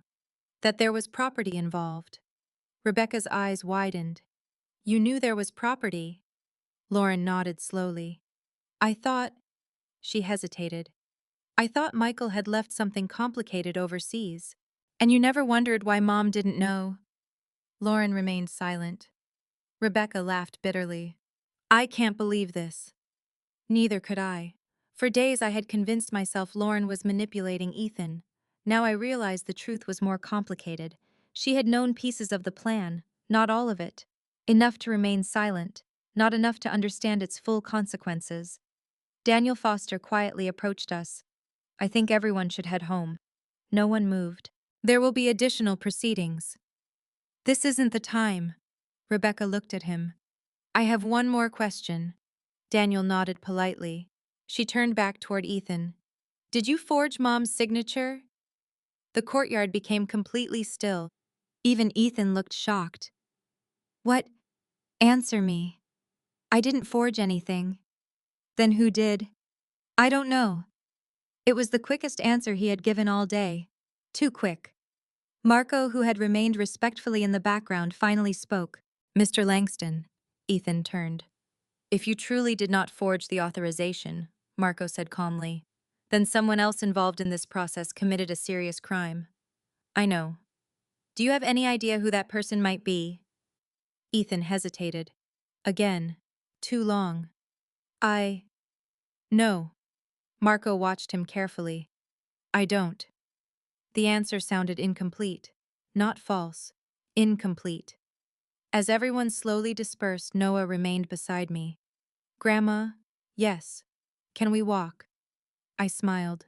I'd like that. We wandered through quiet Roman streets for nearly half an hour before either of us spoke. Finally, Noah said, I need to tell you something. I looked at him. You can tell me anything. He took a deep breath. I heard Dad arguing with Mom. You mean Lauren? He nodded. The night before we left Ohio. What were they arguing about? I wasn't trying to listen. I know. I was upstairs. He looked embarrassed. They didn't know I was awake. What did you hear? Noah searched his memory carefully. Dad said, he frowned, if she signs everything in Italy, none of this will matter. I stopped walking. What exactly did he say? I think those were the words. If she signs everything in Italy, he nodded. And Mom asked, what? What if she reads it? A cold chill passed through me. What did Dad say? Noah swallowed. He laughed. My stomach tightened. And then, he said, Noah closed his eyes, remembering. She trusts me. For several seconds I couldn't breathe. Not because the words surprised me, because they were true. I had trusted him. Completely. Noah looked miserable. I should have told you. You didn't know. I had a bad feeling. You were 16. I still should have said something. I gently squeezed his shoulder. This isn't your burden.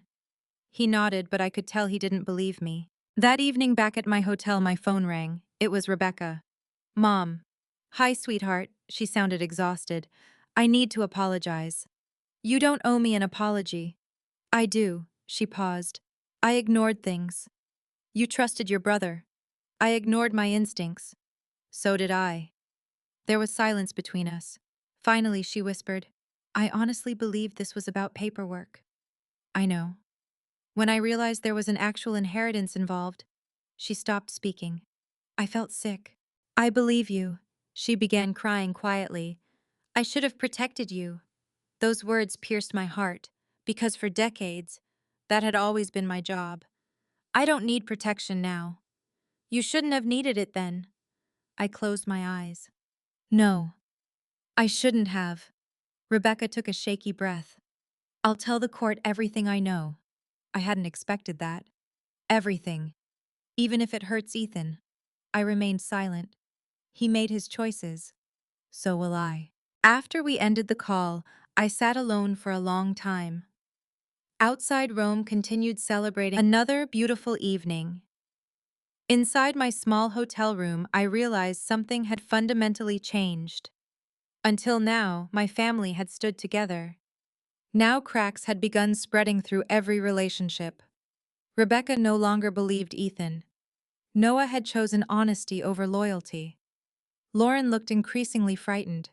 Even Ethan's confidence had begun to crumble. Yet one mystery remained unsolved. The forged signature. Everyone denied creating it. The evidence pointed towards someone close to the family, but no one had admitted responsibility. Just before midnight, Daniel called. I have an update. I'm listening. The forensic handwriting experts finished their preliminary review. I straightened in my chair. And they've reached one important conclusion. What is it? The forged signature was not copied freehand. I frowned. What does that mean? It appears someone traced your authentic signature from another legal document. I felt my pulse quicken. A document they already possessed. Exactly. Daniel's voice became unusually serious.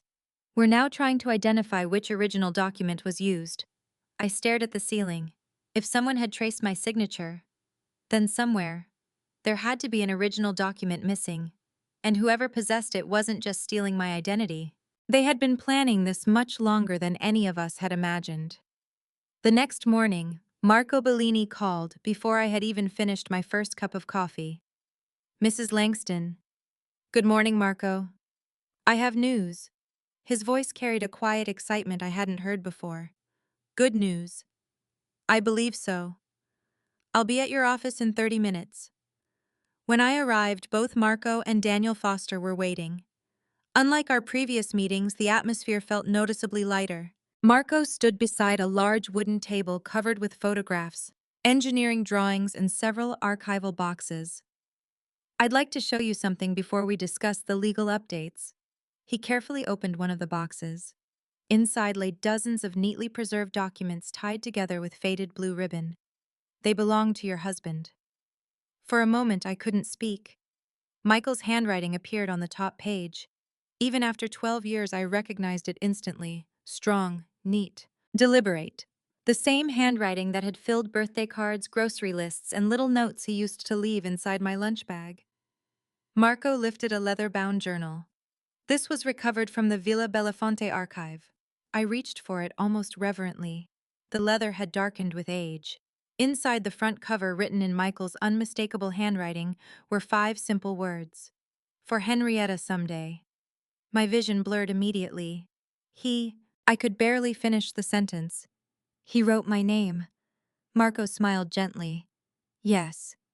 I don't think he ever expected the journal to remain hidden this long. I carefully turned the first page. The earliest entries described engineering inspections, foundation measurements, stone restoration, structural calculations. Exactly the kind of meticulous work Michael loved. But as the pages continued, the writing became more personal. One passage stopped me completely. Henrietta would love this place. She always says history feels alive when you can touch it. One day, when everything is legally settled, I'll bring her here. I pressed my hand against my mouth. He had planned to bring me. All those years ago. Long before illness entered our lives. Long before our retirement dreams disappeared into hospital appointments and chemotherapy schedules. Daniel quietly stepped away, giving me a few moments alone with the journal. I continued reading. Another entry caught my attention. The attorneys warned us that ownership questions may continue for decades. If they do, there is no reason to burden Henrietta with uncertainty. Better to wait until there is something certain to tell her. Tears slid silently down my face. For days I had wondered whether Michael had deliberately hidden something from me. Now I finally understood. He hadn't hidden wealth. He had protected me from uncertainty. He hadn't wanted me waiting years for something that might never happen. That sounded exactly like the man I had loved. Marco gently placed another item beside the journal. A small envelope.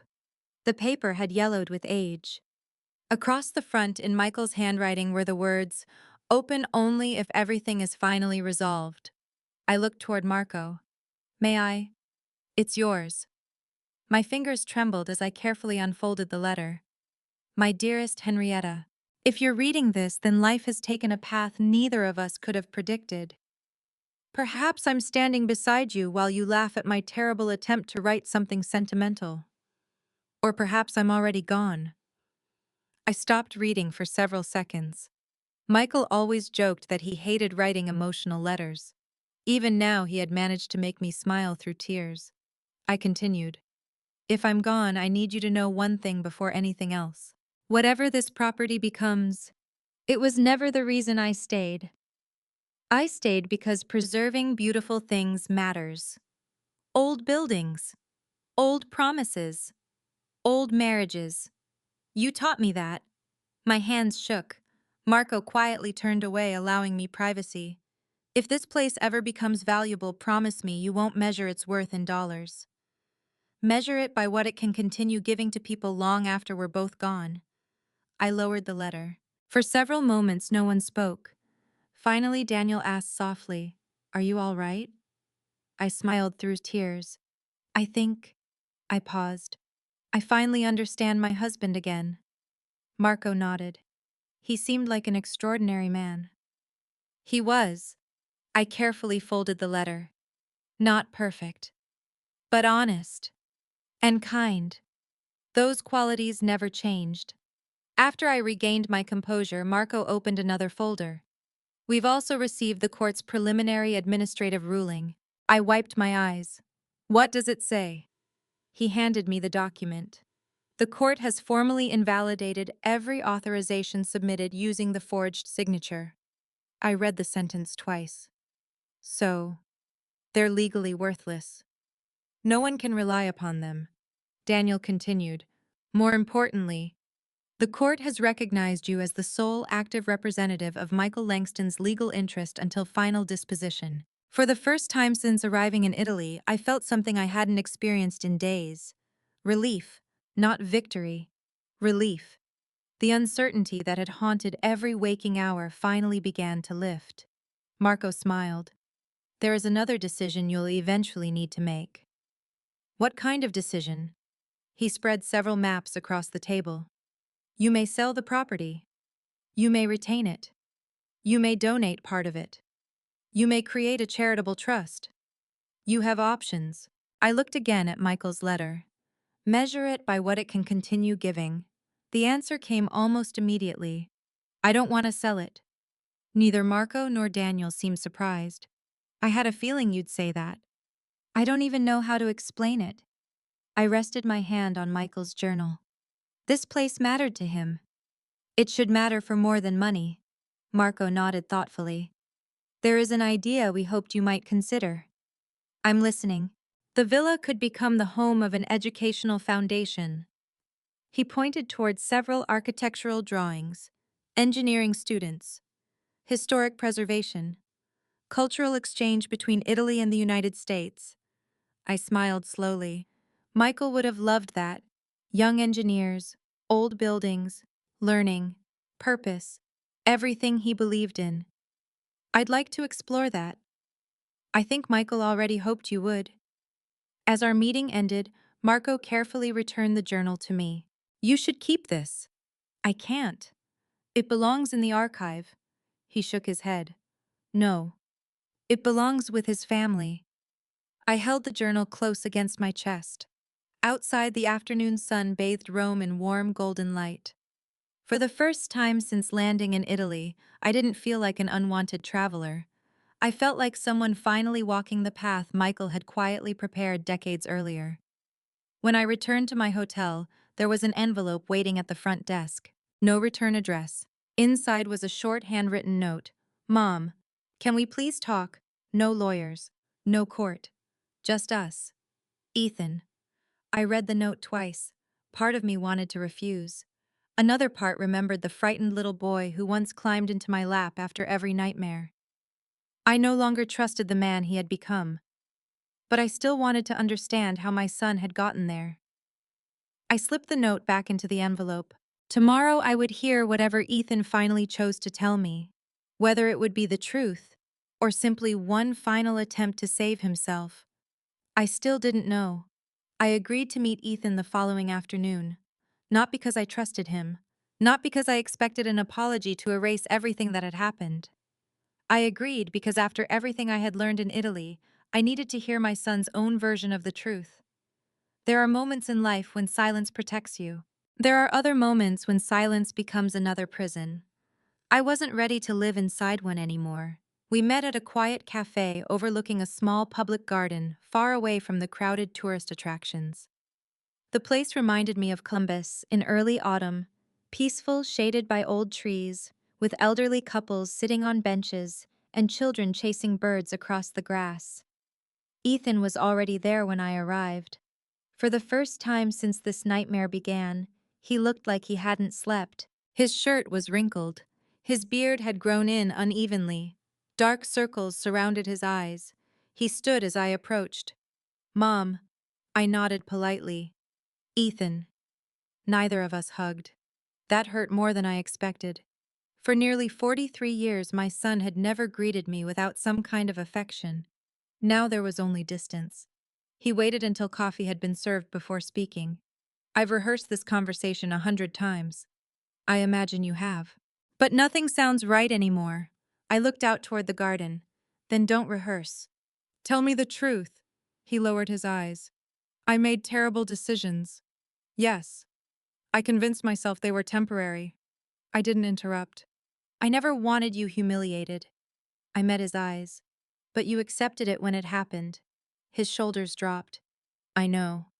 No. I leaned forward. You watched me stand in that hotel lobby while strangers apologized for something you already knew. His face tightened. You watched me carry my own suitcase to another hotel. You let me spend nights alone in a foreign country. And you kept sightseeing. He closed his eyes. I know. I shook my head. No. You remember. Those aren't the same thing. Silence settled between us. Finally, he whispered, I'm ashamed. I believed him. Ashamed, yes. But shame alone could not explain weeks of careful planning. I asked the question that had haunted me from the beginning. When did you first learn about the villa? He took a slow breath. Almost 8 months ago. Earlier than I expected. How? I received a certified letter. My heartbeat quickened. What letter? He reached into his briefcase and carefully removed a folded photocopy. I kept a copy. I unfolded it. It came from an Italian law office. The letter explained that Michael Langston's historical engineering interest had entered the final phase of legal review. It requested contact with surviving family representatives. My eyes stopped on one sentence. If Mrs. Henrietta Langston cannot be reached, I looked up. They contacted you before me. They couldn't locate your current email. So they found yours. He nodded. I should have brought the letter straight to you. Why didn't you? He stared into his untouched coffee. At first, I was just curious. So I called. And they explained the estimated value. $12 million. His voice barely rose above a whisper. I couldn't stop thinking about it. I listened quietly. I kept imagining everything it could solve. Our mortgage, Noah's college, retirement, investment opportunities. I convinced myself, he stopped, that I could organize everything before telling you. I shook my head slowly. No. You convinced yourself you could control everything. He didn't argue. Lauren warned me. That surprised me. What did she say? She told me. He swallowed hard. That if I hid information from you, I was already doing something wrong. I remembered the hearing. Lauren had known pieces of the truth. Perhaps not all of it. What changed? I ignored her. Why? Because every time I looked at those numbers, he laughed bitterly. I stopped thinking like a son and started thinking like a financial advisor. The honesty hurt because I recognized it. My son had spent 20 years evaluating assets, risks, opportunities, returns. Somewhere along the way, he had begun evaluating people the same way. I quietly asked, Did you forge my signature? His answer came immediately. No. I believed the speed of his response. Did you ask someone else to? His eyes widened. No. Then explain the forgery. I can't. I watched him carefully. I honestly can't. You have to believe me. I remained silent. After everything that had happened, belief no longer came easily. He reached into his briefcase again. This is why I asked to meet. He removed another folder. I found something. Inside were printed emails. Not from him, not from Marco, not from the embassy. The sender belonged to an outside document preparation company frequently used by international law firms. One email immediately caught my attention. Signature sample received. Another. Tracing completed. My pulse quickened. What is this? I found these in an old email archive after the hearing. Why were they sent to you? They weren't. He pointed toward the address. They were accidentally copied to me because I had become the travel coordinator. I read further. The messages referred to someone identified only by initials. No full name, no clear identity. But one attachment description froze me. Power of Attorney Langston Estate. I looked at Ethan. Did you ever see the attachment? No. The file had already been deleted. So all that's left is the email log. I looked through the remaining pages. Daniel had been right.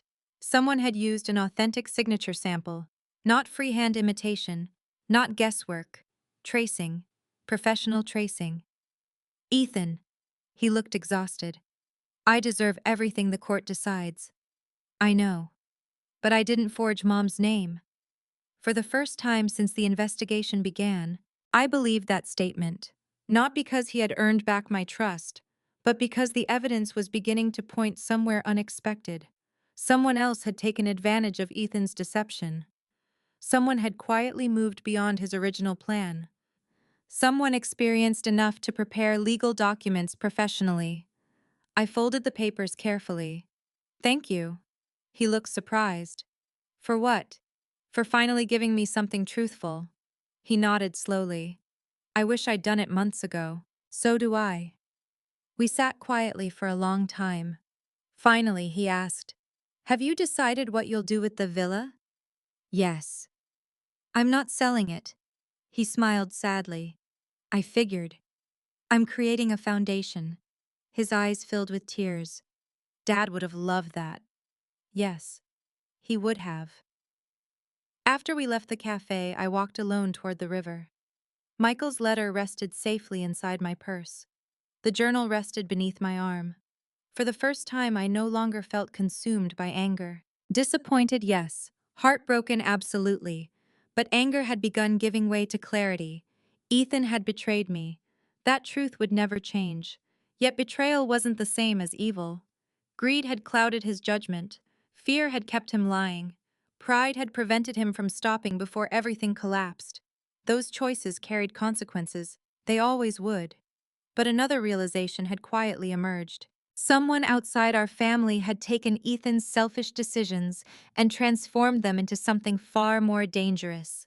Professional fraud, forgery, identity theft.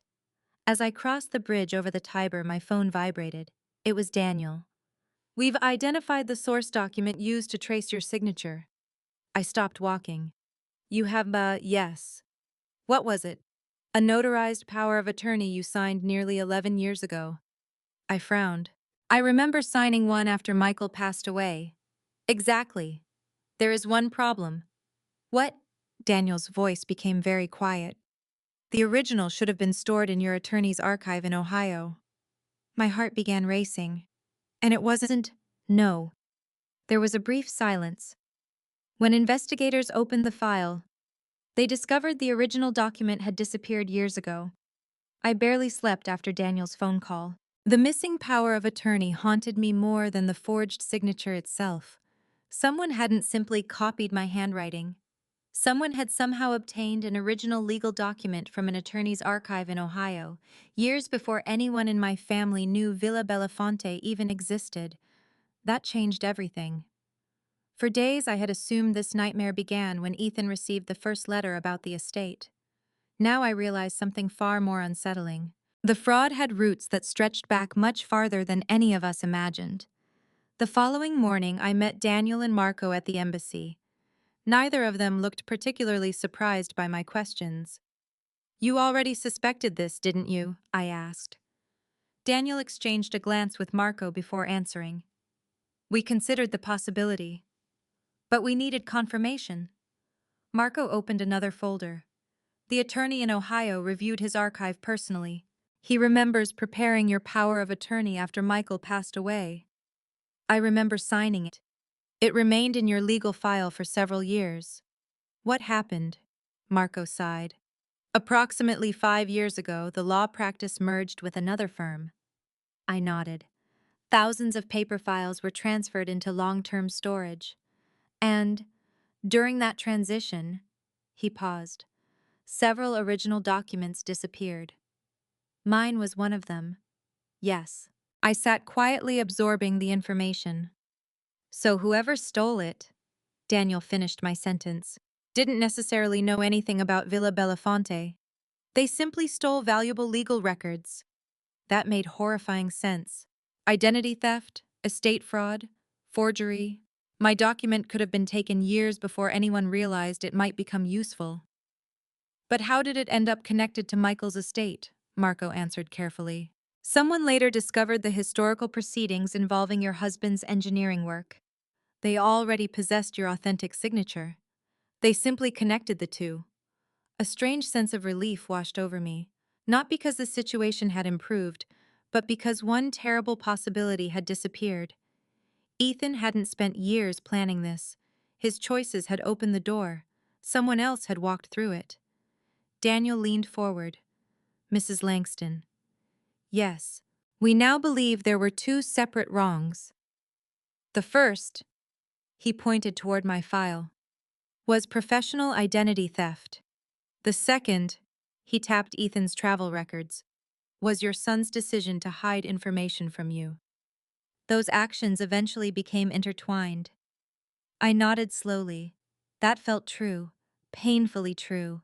Ethan hadn't created the forgery, but his deception had made it easier for the real criminals to exploit the situation. Later that afternoon, I agreed to meet Rebecca and Noah one final time before they returned to the United States. We chose a quiet public garden overlooking the city. Noah was carrying his camera. Rebecca looked emotionally exhausted. As soon as we sat down, she reached across the table. Mom, I owe you another apology. I smiled gently. You've apologized enough. No. She shook her head. I spent my entire life believing Ethan always knew what he was doing. So did I. I trusted him because you trusted him. I looked at her carefully. That wasn't your mistake. What was? You stopped asking questions when your instincts told you something wasn't right. She lowered her eyes. I did. We sat quietly for a few moments before Noah spoke. Grandma? Yes.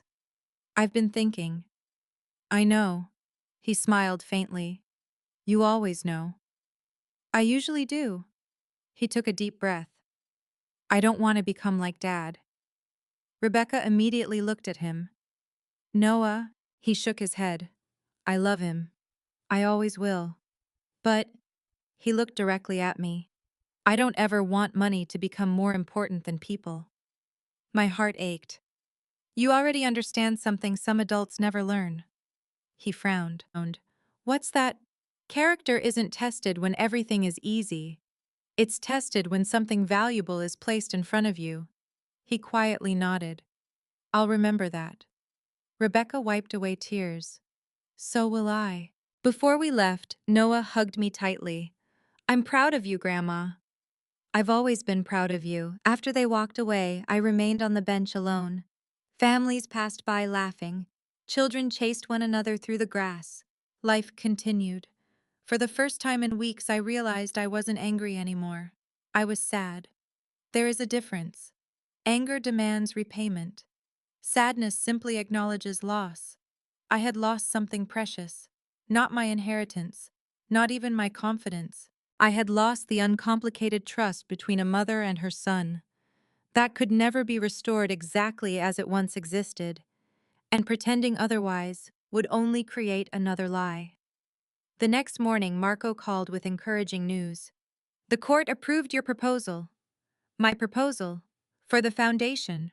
I smiled immediately. Already. The judge was impressed. So were the Preservation Committee members.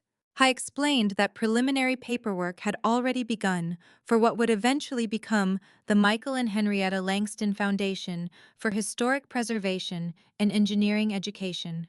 Scholarships, research grants, student exchanges. Everything Michael had quietly hoped his work might someday support. Everything I wanted his legacy to become. That afternoon, Marco drove me to Villa Belafonte one final time before I returned to America. The countryside unfolded around us in rolling green hills, dotted with olive trees and vineyards. The villa stood quietly beneath the afternoon sun.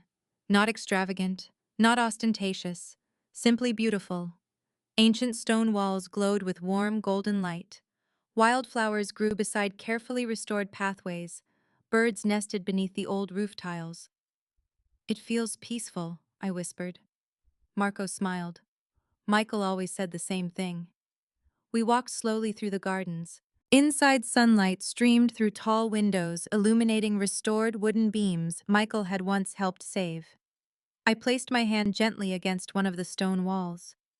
I finally made it. I imagined Michael standing beside me, not speaking, simply smiling the way he always had whenever a project was finally complete. Before leaving, I removed his letter from my purse one last time. I read the closing paragraph again. If this place ever becomes part of our family's future, promise me one thing. Choose generosity over ownership. Choose people over possessions. And if our children ever forget those lessons, love them anyway, but don't let them inherit your silence. I folded the letter carefully. I promise. As we drove away from the villa, my phone vibrated. A text message from Ethan. Mom, I don't expect forgiveness. But when you're ready, I'd like the chance to spend the rest of my life earning back even a small part of your trust. I read it twice. Then I placed the phone back into my purse without replying. Some wounds heal with time, others heal with changed behavior. Words alone could never rebuild what had been broken. Only years of honest choices could do that. As the Italian countryside disappeared behind us, I realized my journey had changed in ways I never expected. I had arrived believing my family had erased my name from a hotel reservation. I was leaving with something far more valuable than any reservation could have offered. I was leaving with the truth. And sometimes, the truth is the only inheritance worth protecting.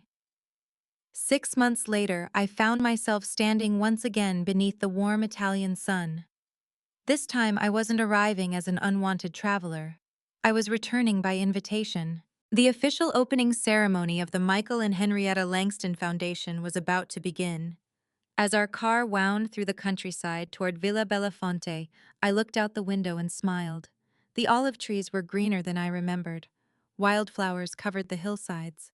The old stone villa seemed almost alive beneath the brilliant blue sky. The first time I saw this place, I was carrying fear. Today, I carried purpose. Marco Bellini greeted me at the entrance. I was hoping you'd arrive early. I wanted a few quiet moments. He smiled knowingly. So did someone else. Before I could ask who he meant, Noah stepped out from behind one of the stone columns. Grandma? I laughed as he hurried toward me. He hugged me with the same sincerity he always had, except now he looked older somehow. Not physically, emotionally. I've missed you. I've missed you too. He proudly adjusted the visitor badge hanging around his neck. I'm volunteering today. You are. I'm helping guide the engineering students. I smiled. Your grandfather would have loved that. I hope so. I've been reading about structural engineering. I raised an eyebrow. Really? He nodded enthusiastically. I even applied for a summer architecture program. My heart filled with quiet joy. Michael's legacy wasn't only preserved inside stone walls, it was already inspiring another generation. Rebecca arrived a few minutes later. She looked healthier than she had in Rome, more peaceful. She embraced me gently. How are you feeling? Nervous. She laughed softly. I'm giving a speech. I know. You'll be wonderful. She hesitated before continuing. I also wanted to tell you something. What is it? I've started volunteering at a legal aid clinic. I looked at her with surprise. Really? She nodded. I wanted to help older adults understand legal paperwork. Neither of us needed to explain why. Sometimes pain quietly redirects an entire life. I think that's beautiful, she smiled. I learned from the best. I squeezed her hand. A few minutes later, another familiar figure approached. Ethan. He stopped several feet away. For a brief moment, neither of us spoke. He looked different. Not because of his clothes, not because of his appearance, because something inside him had changed. The confidence that once bordered on arrogance had been replaced by humility. He held no briefcase, no folder, no legal papers, only a small wooden box. Mom. Hello, Ethan. I brought something. He carefully handed me the box. I found it while cleaning my office.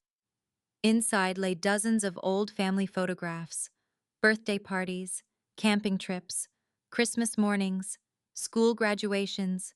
Tucked beneath them was one faded photograph I had never seen before. Michael stood beside Ethan, who couldn't have been older than 8. Together they were building a birdhouse in our backyard. Across the bottom, Michael had written, "The strongest foundations are built patiently." Ethan swallowed. "I forgot I even had this." I smiled sadly. "Your father always liked writing little lessons. I understand them better now." For several moments we simply stood together. Finally he spoke again. "I don't expect everything to be fixed." "It isn't." "I know. But I've been trying." "I know." He looked relieved that I had noticed. "I completed the ethics counseling required by the court. I resigned from my advisory firm. I'm teaching financial literacy classes now." I nodded quietly. "I heard."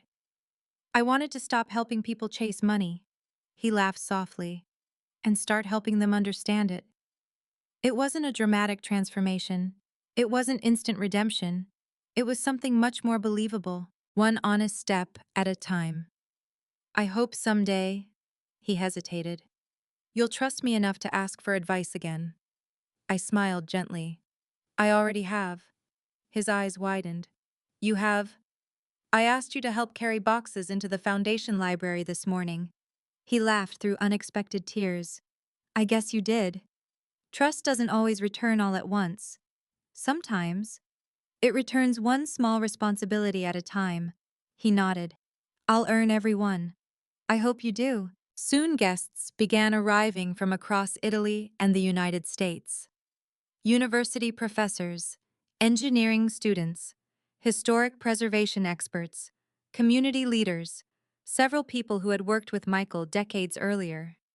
One elderly Italian engineer approached me carrying a worn leather notebook. "You are Henrietta." His English was heavily accented. "Yes." He smiled warmly. "I worked beside Michael." My breath caught. "You knew him?" "For 3 years." He gently touched one of the stone walls. "He always talked about you." "What did he say?" The old man laughed.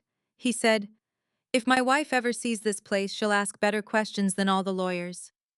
I couldn't help laughing through tears. That sounded exactly like Michael. The ceremony began just before noon. Students filled rows of chairs beneath a white canopy overlooking the restored gardens. Flags from both Italy and the United States fluttered gently in the breeze. Marco introduced the foundation. Daniel spoke briefly about international cooperation. Then my name was announced. As I stepped toward the podium, I noticed Ethan, Rebecca, and Noah sitting together in the front row. Not perfectly healed, not pretending nothing had happened, simply together. That was enough. I unfolded the speech I had prepared, then folded it again. Instead, I spoke from my heart. My husband once believed that preserving old buildings mattered because they reminded us where we came from. I looked around at the villa. I think he was only partly right. People listened quietly. Old buildings matter because they remind us what can still be repaired. I paused. So can families. The audience remained silent. Not every broken relationship survives. Some shouldn't. But healing always begins with truth. I looked toward Ethan. For a long time, I confused forgiveness with pretending nothing happened. I've learned they aren't the same. Forgiveness does not erase consequences. It simply refuses to let bitterness become the final chapter. I noticed Rebecca quietly wiping away tears. This foundation exists because one man believed knowledge should outlive him. My hope is that every student who walks through these doors remembers that character matters more than success. Yes. Integrity matters more than opportunity. And people will always matter more than property. When I finished, the audience stood. The applause lasted far longer than I expected. Not because my speech was extraordinary, because everyone present understood that this place represented something much larger than restored stone. It represented second chances. As the ceremony concluded, Marco quietly joined me. I think Michael would have approved. I looked across the gardens. I hope so. No. He smiled. I'm certain. Late that afternoon, after the last guest departed, I walked alone through the villa one final time. Sunlight poured through the windows Michael had helped save. Children's laughter echoed from the courtyard where students were already exploring the grounds. Life had returned here, exactly as he had hoped. As I closed the journal he left behind, I realized something. Months earlier, my family had erased my name from a hotel reservation. Today, my name stood beside Michael's above the entrance to a place dedicated to learning honesty and hope. Somehow life had written a better ending than revenge ever could. People often ask me what became of the $12 million. They expect the ending of my story to be about money. It isn't, not even close. The real ending began nearly a year after I stood alone in that hotel lobby in Rome, holding a suitcase while my own family walked away. Today I'm back home in Columbus, Ohio. My mornings are wonderfully ordinary again. I still wake up before sunrise. I still make coffee in the old ceramic mug Michael gave me on our 20th anniversary. I still water the roses outside the kitchen window. Life has become quieter, but it has also become more honest. Once every month I join a video conference with the staff at the Michael and Henrietta Langston Foundation. Students from both Italy and the United States present restoration projects. Young engineers discuss historic preservation. Architects share ideas about protecting places that might otherwise disappear forever. Every meeting reminds me of Michael. Not because his name appears on every document, because his values do. The foundation eventually awarded its first scholarships. When the recipients visited Villa Belafonte, they sent me photographs. Some stood exactly where Michael once stood, holding blueprints more than 30 years earlier. Others studied the same stone walls he had helped preserve. History continued, exactly as he had hoped. People sometimes ask whether I ever sold the property. I never did. I never will. Money eventually disappears. Purpose has a way of lasting much longer. Back in Ohio, other things slowly changed too. Rebecca continued volunteering at the legal aid clinic. Within months, she accepted a permanent position, helping older adults understand estate planning, financial documents, and legal protections. One evening, she told me something that stayed with me. Mom. Yes. Every time I help someone avoid being taken advantage of, she smiled softly. I feel like I'm honoring Dad. I reached across the table and squeezed her hand. You are. No. She corrected herself gently. We are. Noah graduated from high school the following spring. He kept his promise. He enrolled in an engineering program with a concentration in historic preservation. Before leaving for college, he stopped by my house carrying a small wooden box. I made something. Inside rested a beautifully crafted birdhouse. Simple, strong, built by his own hands. Across the bottom he had carved 6 words. The strongest foundations are built patiently. The same sentence Michael had once written beneath an old photograph. I hugged Noah tightly. I think Grandpa would be incredibly proud of you. He smiled. I hope someday I'll deserve that. You already do. As for Lauren, life led her in a different direction. Several months after returning from Italy, she and Ethan separated. Not because of the inheritance, not because of the legal investigation, because as she later admitted to me, she no longer recognized the man Ethan had become. I kept telling myself it was only temporary. She said those words quietly during one difficult conversation. I ignored my own conscience. I nodded. I know. I'll regret that for the rest of my life. I believed her. Regret has a way of speaking honestly when excuses finally become impossible. Ethan's journey took the longest. The Financial Licensing Board completed its review. He accepted responsibility for withholding information from me and for presenting legal waivers under false pretenses. Although investigators ultimately confirmed that he had not created the forged signature, his conduct carried serious professional consequences. He lost the career he had spent decades building. When people hear that part of the story, they often ask me if I celebrated. I didn't. Watching your child face the consequences of terrible choices isn't satisfying, It's heartbreaking. Justice and joy aren't always the same thing. For nearly 2 years, Ethan never asked me for forgiveness again. He simply showed up, every Saturday morning, without fail. Sometimes he mowed my lawn, sometimes he repaired broken shelves, sometimes we sat on the porch drinking coffee without saying very much at all. Slowly, I began noticing something. He no longer hurried through conversations. He listened, really listened. One afternoon, while replacing loose boards on my back fence, he finally spoke. Mom, yes. I spent my whole career helping people grow wealth. I know. But I never realized. He stopped hammering for a moment. That I was becoming poorer in all the ways that mattered. I looked at him. I thought success meant accumulating more. He smiled sadly. It turns out success is having people who still answer the phone when you call. Neither of us said anything for a while. Then I handed him another nail. Keep working. He laughed. Yes, ma'am. That tiny moment felt more meaningful than any dramatic apology ever could. The legal investigation into the forged signature eventually reached its conclusion. Authorities determined that the document theft had originated during the law firm's archive transition years earlier. A former contract employee had stolen multiple original legal documents and sold copies through an international fraud network. Several unrelated estate fraud cases across Europe were connected to the same group. None of those individuals had ever met my family. Their crime had been opportunity. Our tragedy had been allowing opportunity to meet dishonesty. Learning that truth didn't erase what Ethan had done, but it reminded me that evil rarely succeeds alone. It often depends on ordinary people making one selfish compromise after another. Looking back now, I no longer think the worst moment of my life was standing in that hotel lobby. It wasn't even discovering that my own son had hidden life-changing information from me. The worst moment was realizing how easily trust can disappear when honesty leaves first. And yet, that isn't the lesson I carry with me today. The lesson is something much gentler. Trust can be rebuilt.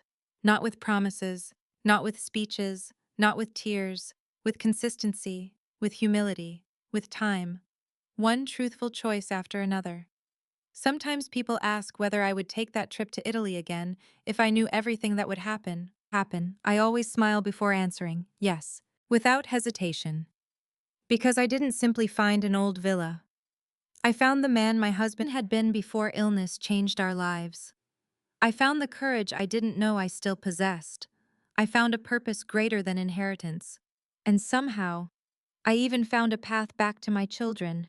Not the same path we once walked, a new one, built on honesty instead of assumption, built on accountability instead of silence, built finally on truth. As I finish telling you my story, Michael's journal rests on the bookshelf beside my favorite reading chair. Sometimes I open it to the very first page. For Henrietta someday. For years I thought someday meant a vacation we never took. Now I understand. Someday wasn't a destination. It was the day I finally learned that the greatest legacy we leave behind isn't property. It's the character we build in the people who come after us. And that is worth protecting for the rest of our lives.